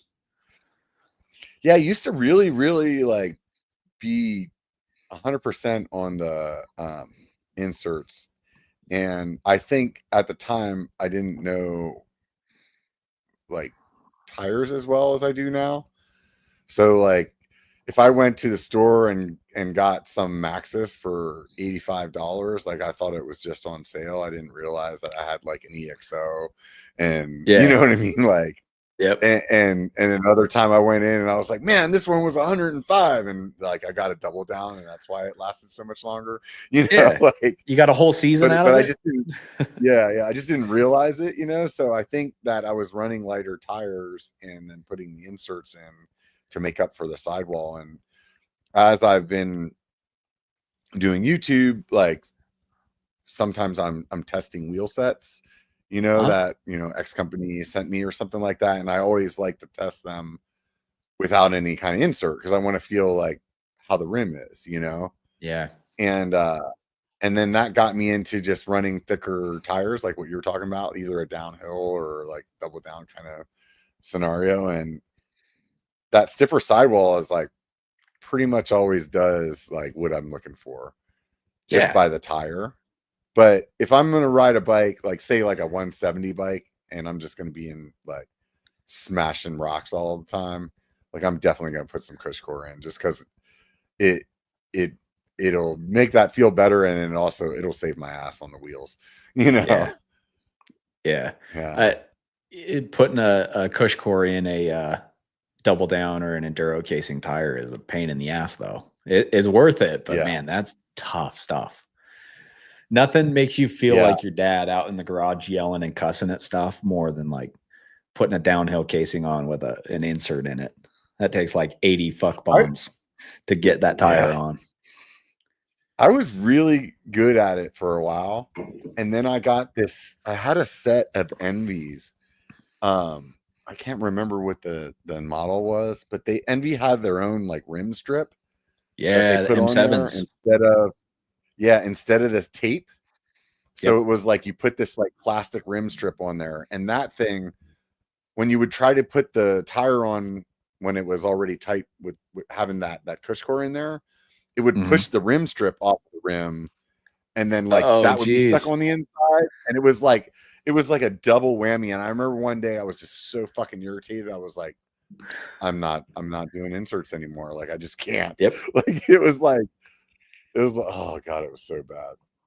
But yeah, I have them in my my 170 bike right now, and I'm happy with it. But I don't have them in my like trail bike, and I just have the thicker casing. Yeah, no matter what my bike is, downhill tires go on it. Like I had a little 5010 2 summers ago, little 130 mil bike, and I had downhill casing Contis on there. It's not necessarily how you're riding that bike out here. Anytime you're going fast, there's sharp rocks anywhere. So it's just downhill or die for me on those tires. So that makes sense. Like if that area that I build in, when we're riding that area, like you'll just trash your tires if you don't have anything other than that. So like it makes sense to me. But if like this time of year when I'm riding like Tahoe mostly, I could get away with an EXO Plus probably, just because it's like not very many situations where like my sidewall is going to get like cut. Where like if I was on the EXO Plus though, I would definitely put inserts in, because I'm a big guy. I'm like 250 right now, so like I'm definitely you need that extra support. Yeah, you need some love, especially in the corners, you know. I hate a foldy tire. So you get on like an EXO or an EXO Plus, and it's just every corner is just folding over and growling on you. It just doesn't hook up how you want it to, and you can't corner fast. So even just for cornering, I mean, you get the flat protection and you get the cut protection, but even just for cornering, I like the heavier duty tire. Just doesn't fold and it hooks up better in a corner.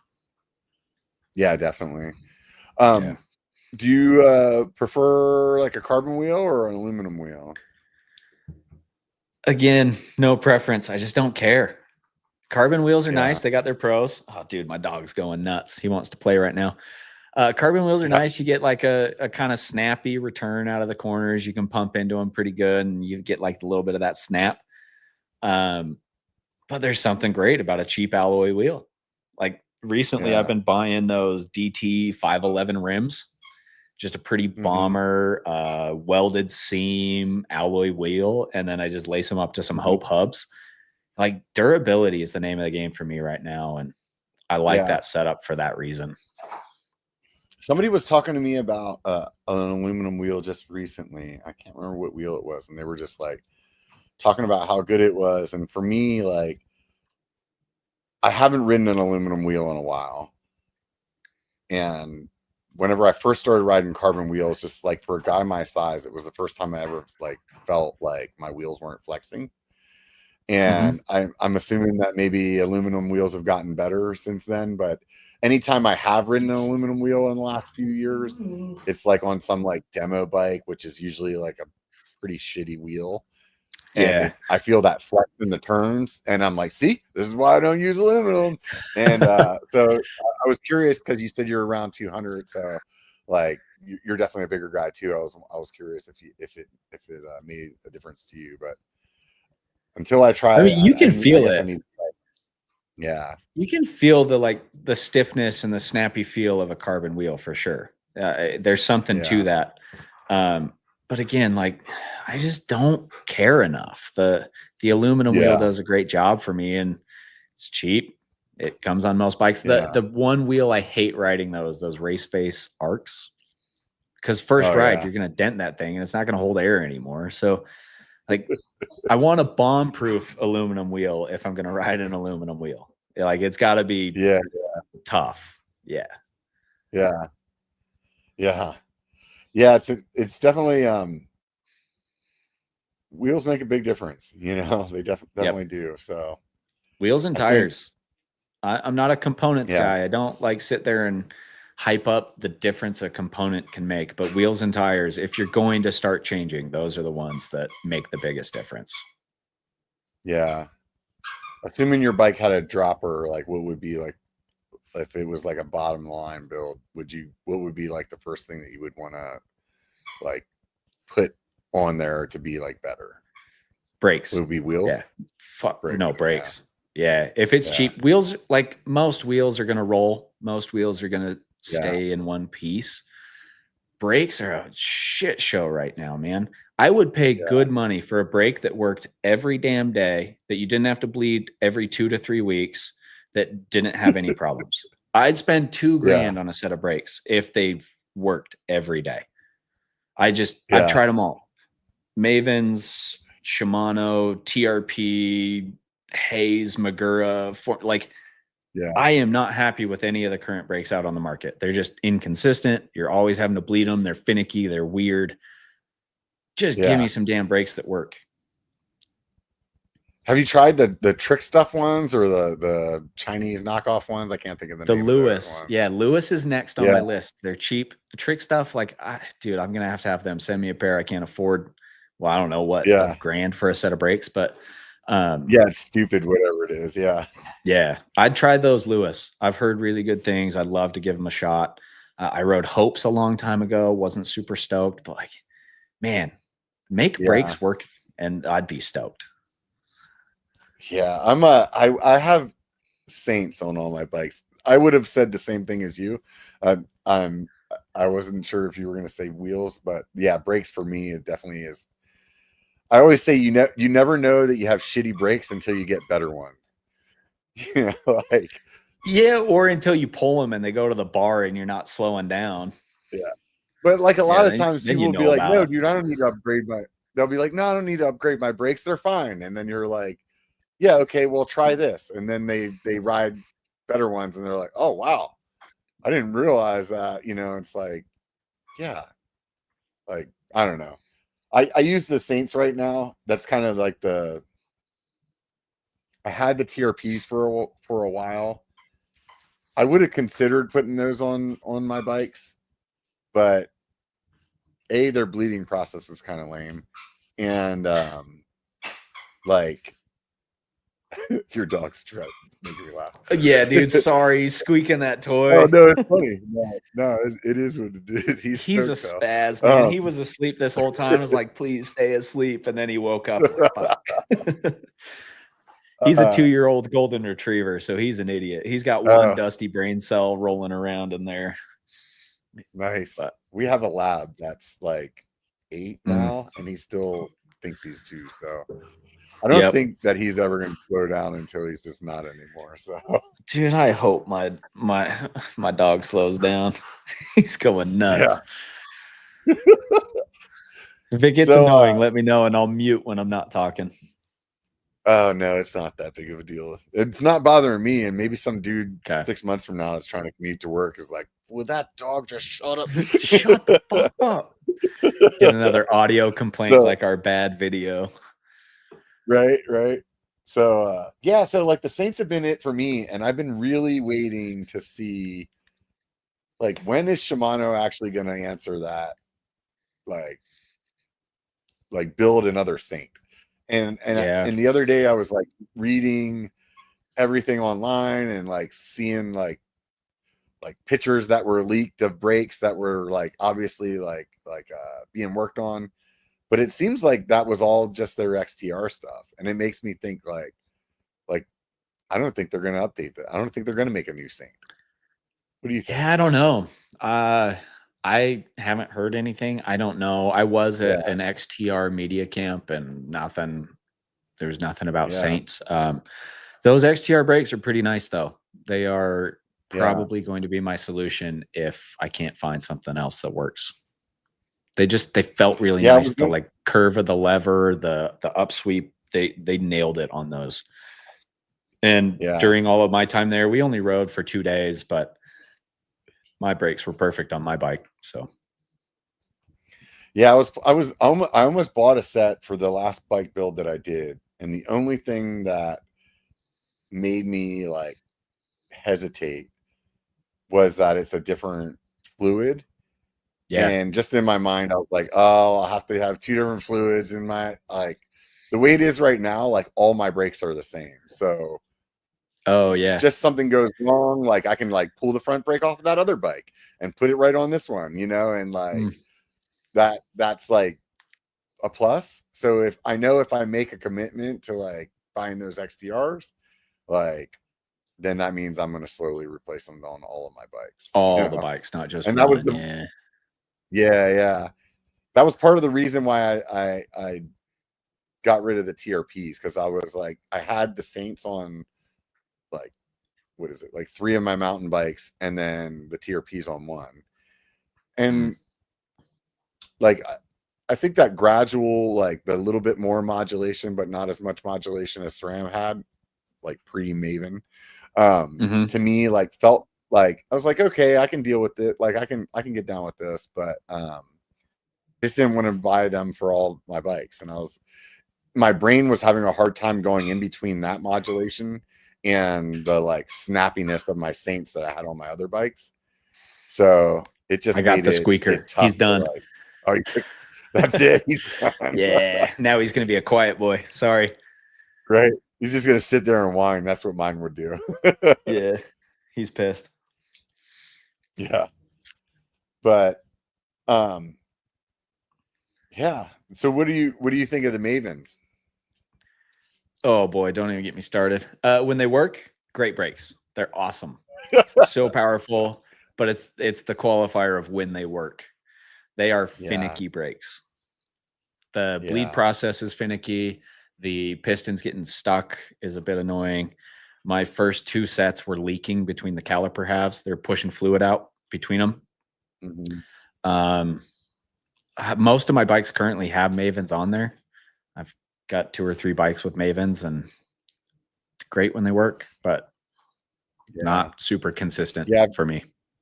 I've heard the thing about them just being really finicky and like tough to bleed. And that's one of the things, like the other reasons why I use Shimano. It's like, dude, you can like bleed a Shimano with like a boot and like they'll still feel decent, you know, like dump it in there all willy-nilly. Like it historically though, you had to bleed them like every 2 weeks. You had to bleed them all the time because they were always sucking air in. But I don't know. Hopefully these new ones with the new fluid, the new seals last longer. But the fluid thing's a concern for me for sure, because the old fluid's kind of that pinkish reddish color. The new fluid is like peachy orangey pinkish color. They're not different enough. And if you put one in the other, according to Shimano, you're going to die because your brakes aren't going to work. So you got to be really careful with that. I think they fucked up. They should have gone like blue and red, like complete opposite ends of the spectrum. Like, I don't care. Magura's fluid's blue. I don't care. Make your fluid blue too, because you don't want people mixing those up. So, I don't know. Be careful with that. Yeah. I'm curious. Like, man, I should have bought them. I really should have. I think it was a matter of, at the time, it was like I was gonna have to wait for the new ones to come in, where I knew I could get the Saints in like a couple of days and ride the bike that I was building. And it was like, fucking, I'm buying the Saints. And then there's like a small part of me that's like, maybe they're coming. Like, now they did the XTRs. I hope. Maybe they're coming. So, but I mean, the XTR is not necessarily like a gravity setup. They gotta have something in the works for gravity, right? Yeah. There's gotta be some DH stuff. They do too much to not have DH components. Yeah. Well, it's like that Saints line. I mean, it still sells, dude. I mean, I know so many people that are riding them. So it's not like it's like being forgotten, you know? Right. I love the Saint pedals. I got a set of those when we went out for that XTR camp, and I'd never ridden them before. I love Saint pedals now. I'd put those on all my bikes. Yeah. You're riding clipped? Yeah. I like having my seatbelt on. My buddy swears by those pedals, and I switched to flats like right around the time that I did that whole like hardtail kind of situation. And I hadn't ridden flats really since like riding BMX in high school. And for whatever reason, I don't really want to ride clipped anymore. But my buddy is like always talking about it, like in my ear. And I bought a set of the Saint pedals because that's what he's always like. They're so good. They're so good. Yeah. And one of these days, I'm actually going to film a video of me going out and trying to ride clips again. But I mean, I ride it on my, like, still clipped on my gravel bike. But so like the muscle memories there, like I'm not worried about like that aspect of it. But I just feel like I feel like I've been converted back to flats, and I'm just like, yeah, I don't care.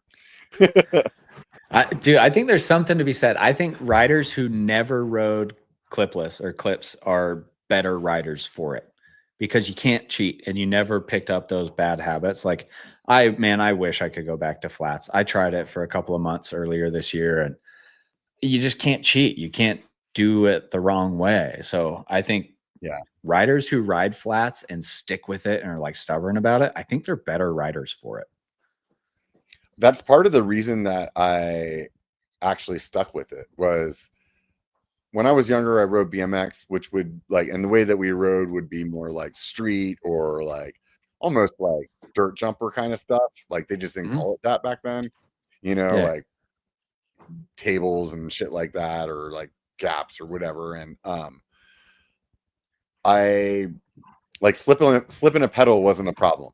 You know what I mean? And whenever I built that hardtail, and I was like, everybody at the time was like, oh, flats are so much better than they used to be, and shoes are so much better than they used to be. And I just heard all these people talking about it. I was like, you know what? I'm going to try it. And I went out and I rolled off this rock that must have been like 6 to 8 inches off the ground. And both my feet fell off my pedals, like smashed my junk all over the top. And and it was like, this is like not anything that should be like challenging to me whatsoever. And it made me realize like how bad, or how many bad habits that I picked up from the clips. And that like pissed me off. And it was like, no, I'm going to like give these enough time that I'm not having a problem with them anymore. And then I'll make the decision of whether or not I want to ride clips. And when I got to the point where like, you really like learn, like if your foot's moving around, it's like you're not dropping your heels enough, like, or something like that, and it really made me actually like start cornering better, because I was thinking about my feet being in the right position. And once I got to the point where I felt completely comfortable on the flats, then I was like, well, I don't really have a compelling reason to go back to the clips. Right. Like, how long did it take you to go back? It took me a while. Like, I would love to say it was only like a couple of months, but it like until I was like definitely not having, it was definitely a handful of months. It was not as quick as I thought it was going to be when I was like digging in, Yeah. I like to put flats on. It takes you a while. Like even I had to relearn how to bunny hop, because the way that I was bunny hopping with clips was completely like, I wasn't bunny hopping. I was jumping and then lifting my bike, like with my feet. And it was just really, it was such an eye opener to me that my skill set was like compromised by using the clips. I totally agree. Like, I'll throw flats on for a couple weeks every fall or spring, kind of when it's like muddy and gross out, just as a way to like try to keep those bad habits at bay and to make sure I'm still doing it the right way. But like you said, the first time you hit a drop and your feet fly off the pedals, you're like, oh shit, I'm not doing it right. Then you give it like 2 or 3 weeks. You're like, okay, I'm kind of there. The thing I miss though is that really, really quick, like unplanned bunny hop or unweight. And even I think even when you're really comfortable on flats, you just can't do it quite as quickly because you have to be more exaggerated with the movement. So with clips, even though you're doing it wrong, you can cheat it just enough that it kind of saves you. I'm gonna throw these dogs out real quick. You cool? Yeah, no problem at all. I'm gonna ramble on about the flats for a minute. So those of you guys that care, I think that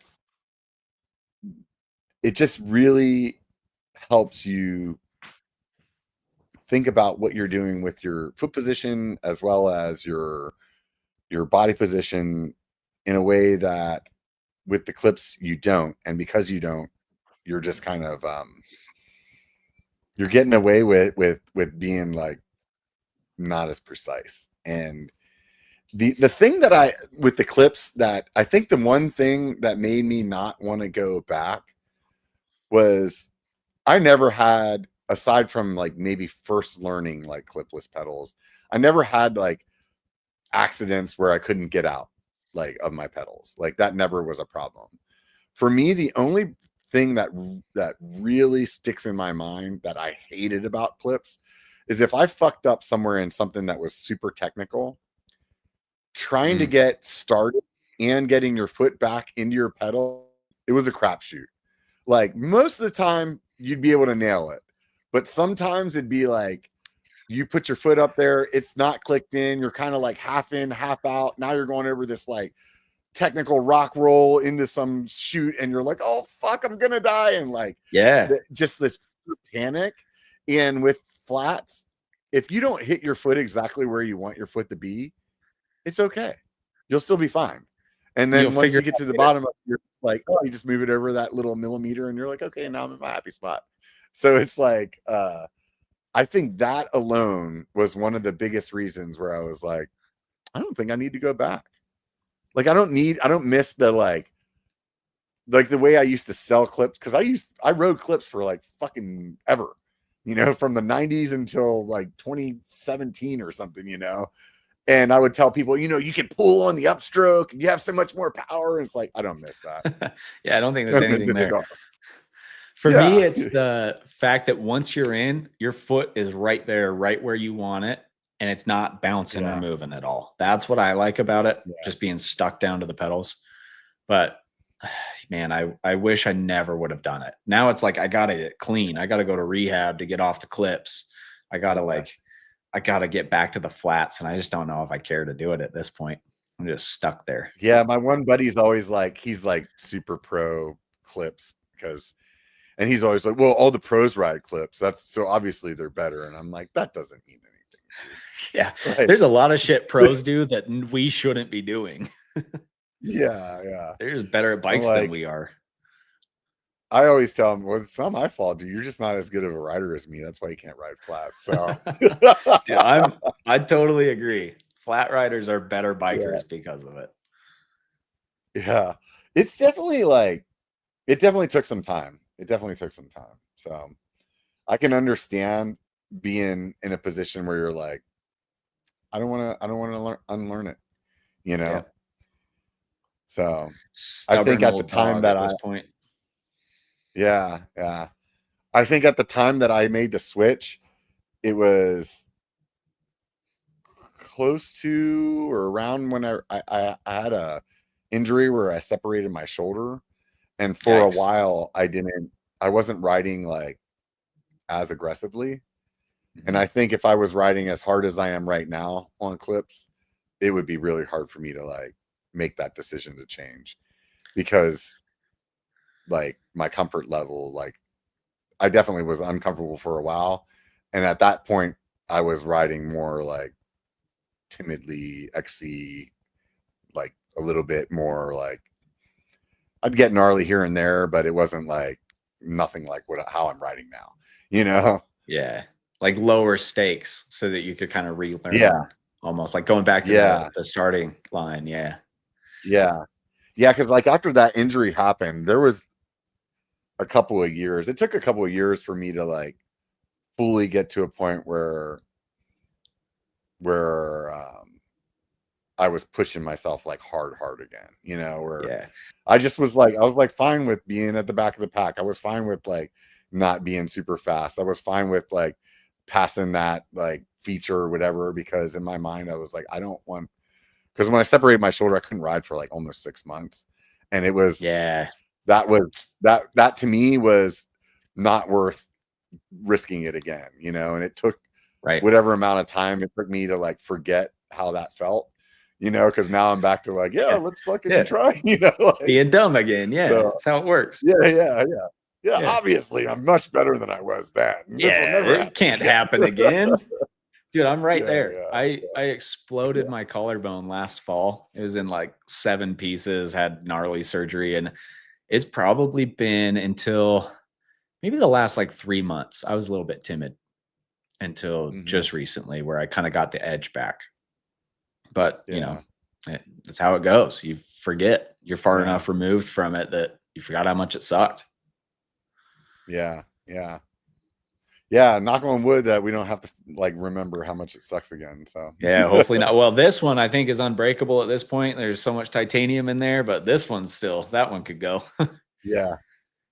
That's my fear now, is like, okay, well, I remember when my doctor told me, like, when I did this, he's like, just think about it like you had a bunch of rubber bands in there and just one of them was snapping every time you fell, you know, and this time is you just snapped the last one. And I'm like, fuck, how many rubber bands I got left on the other side?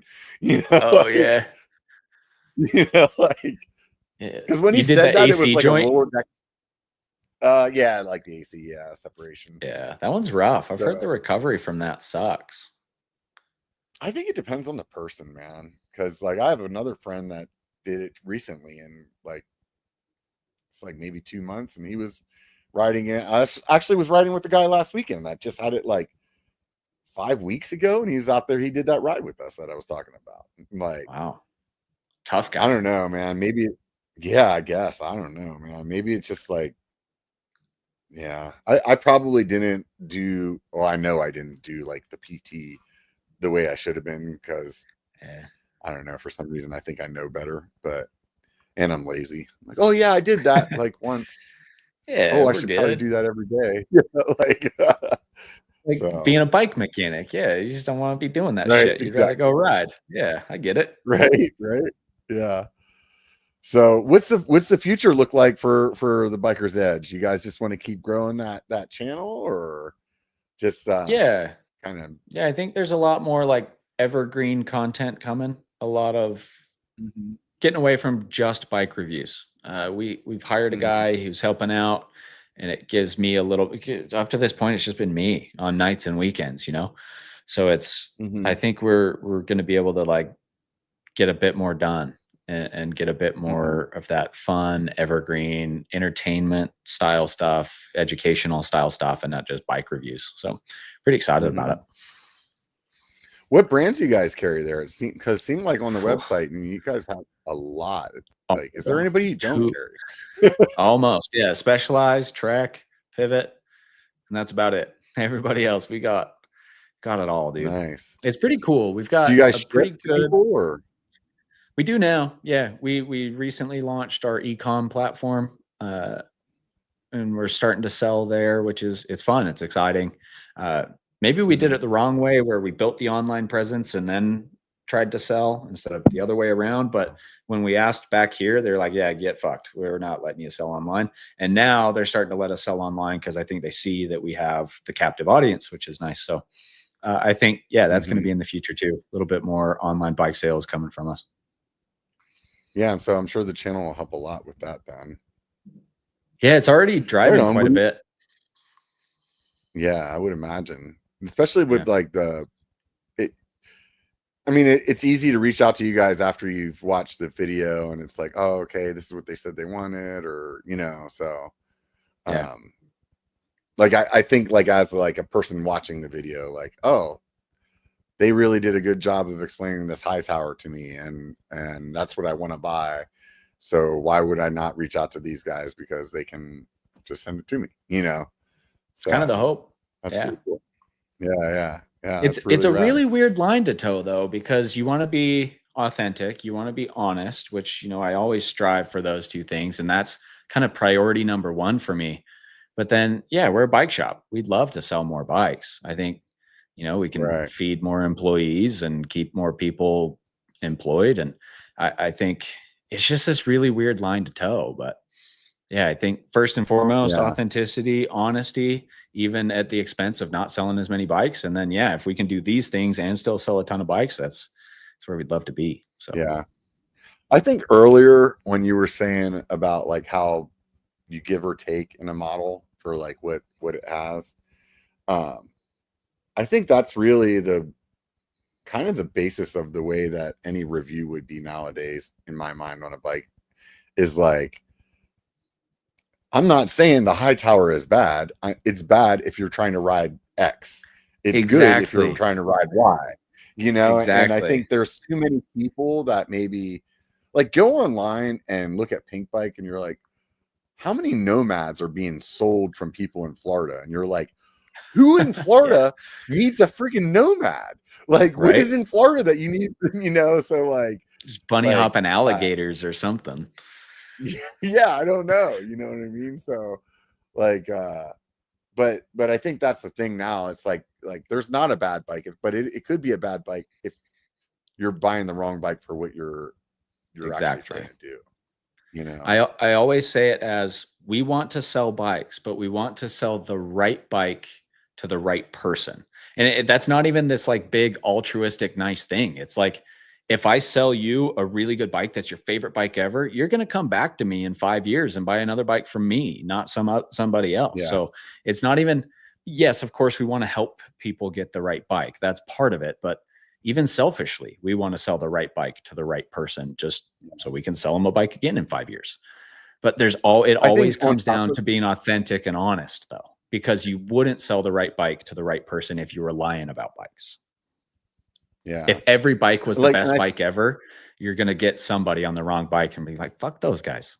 I hate this bike. Yeah. I think the other plus to doing that as well is, especially for somebody that's walking into your shop, they're going to then come back to you for other things that they need instead of maybe buying it online, you know? Yeah. And I think for a while there was definitely like a big gray area with bike shops as far as like, why should I buy at a bike shop versus why can I buy this online? And I know, at least even for myself, like I've seen myself start to go to the bike shop more just for the like camaraderie of the bike shop and like knowing I'm okay with paying more. Like these guys have helped me out here or there, and like I feel like it works out in the wash. So maybe it's not always the cheapest, but I'd rather go like support this local business instead of like making Bezos make more like dick rockets, you know? Dick rockets. Yeah. Oh, I get it. Like you go buy a bike from somebody and yeah, you need a new tube, you need something, they're going to be cool to you. So like it kind of makes up for it. You know, maybe you're paying sales tax, you're paying a little extra or whatever, but I don't know, it probably comes back to you in the end. And, I mean, this whole situation with YT might be a good example of that. Not to like shit on a e-com brand, but like those folks kind of screwed at the moment. Like who knows what's going to happen with their orders or their bikes or warranty at this point. Like, I mean, of course I work at a bike shop, so I'm going to be pro bike shop, but like you come into a bike shop, you leave with your bike same day. And then you've got the support of, I mean, if you have a good shop, you got the support of your shop after the fact too, which is kind of nice. Yeah. Yeah. It'd be interesting to see what happens there. Cause they're definitely like, that's an interesting situation. We could spend. I hope they make it out on that. I'm not like anti any brand, but I sure hope they make it out. I'm just pro bikes at this point, really. So yeah, I hope they figure that I think they were making a really good product at a really good price point. Yeah, can't argue. I don't know. Yeah. But I mean, I think they've also been selling at probably damn close to cost for a long time. So it's hard to say, like, is it still, if they were at their full price, is it still a great build at that price? You know what I mean? That makes sense. That's a good point. Yeah. That is a good point. Everyone's like, well, shit, this is way cheaper. But I mean, I don't know. You got to feed people. A business is a business. You got to make some money, right? Or else no one's going to have a job. You're not going to be able to make bikes at that point. So yeah, maybe. Yeah. I mean, with the flip side is exactly what's happening. They could go out of business. Yeah. And then now you can't even buy a YT. So maybe they should have charged a little bit more. I don't know. Yeah. Man, COVID really fucked some shit up, didn't it? Jeez. Yeah. It was good for like 2 years. I used to work for Trust Performance, the suspension company, and COVID killed us. Oh yeah. And, dude, if we could have made it like 3 weeks, dude, that brand would have taken off. It would have been amazing. But COVID fucked some shit, and it also did good. We had some good years at the bike shop. He had like 2 or 3 of his bikes with their. Oh yeah. Dude, they're cool. I still have one in the closet. The what? The brand Stickered. He does like decals for bikes. Yeah. Mike. Yeah, the owner of Richard. Richard. Okay. Yeah, I used to work with him on like custom decal shit. We did some giveaways. That was fun. Yeah. He was in love with those Trust forks. Definitely were interesting. So weird. I think there's still room for that thing to come back. Specialized bought it all. Specialized owns all the patents and IP and all the stuff. So who knows? We'll see what they do with it. Yeah, we'll see. I don't know. I'd like to see it come back. It was fun. It was cool. It was really weird. Like when I rode it, like if I remember correctly, it's like when you got out of the saddle, you didn't feel it bob. It was like, it did it like what it was supposed to do, like when you're hitting things forward, but like you could get out and just crunch, and it was just solid. It was like almost like you were on like a rigid fork. Like, yeah, it was pretty wild. But Anyways, dude, we just rolled past 2 hours, so I really appreciate you hanging out and talking bikes with me. Yeah, super fun. Before we go, I always like to ask people what YouTube channels they like to watch, even if it has nothing to do with bikes. Okay. How Ridiculous, the Australian version of Dude Perfect. They're doing like trick shots and dropping stuff on stuff. Like me and my boys sit on the couch and we love watching How Ridiculous. Right on. I'm big into cooking. That was my COVID hobby that I picked up. So I got way into cooking. Oh, so nice. Cooking channels. I've got a crush on this lady from oh shit, what is it called? Cooks Illustrated, I think. Dude, I got this mega crush on her. She's awesome. And then bike shit. I like Matt Jones. It's so weird because that is not how I ride a bike, but I fucking love watching Matt Jones videos. He's good at storytelling. He's good at bikes. Interesting person. So those are kind of the three that. Oh, and the one that just went under, Outdoor Boys. The guy who'd go camping out in the woods, either by himself or with his boys. I love that channel. Really good stuff. Nice. Yeah. Right on, man. I'll have to check out the cooking one. My wife, like, she loves cook. She's really good, but she only watches cooking shows on TV. And I always ask her, I'm like, why don't you watch YouTube? And she's like, I'm not interested. And I'm like, oh, dude, there's YouTubers that are making content that are like probably just as good or better than this. And like, then you can like watch whatever you want to watch, whenever, you know. And she's just like, oh yeah, there's the tell her to watch all the cooking shows. Josh Weissman. He's like the Gen Z millennial-ish version of a cooking show. He's hilarious, really good at cooking, down to earth, really good stuff. All right, I wrote it down. What was the other one you said a minute ago? Cooks Illustrated or America Test Kitchen? I can't remember right now. You put me on the spot. All right. No, it's all right. You can tell me later. Okay. I got something to go find and shoot her a link. So it's Cooks Illustrated, and her name's Lan Lam. Okay. She's awesome. That's all.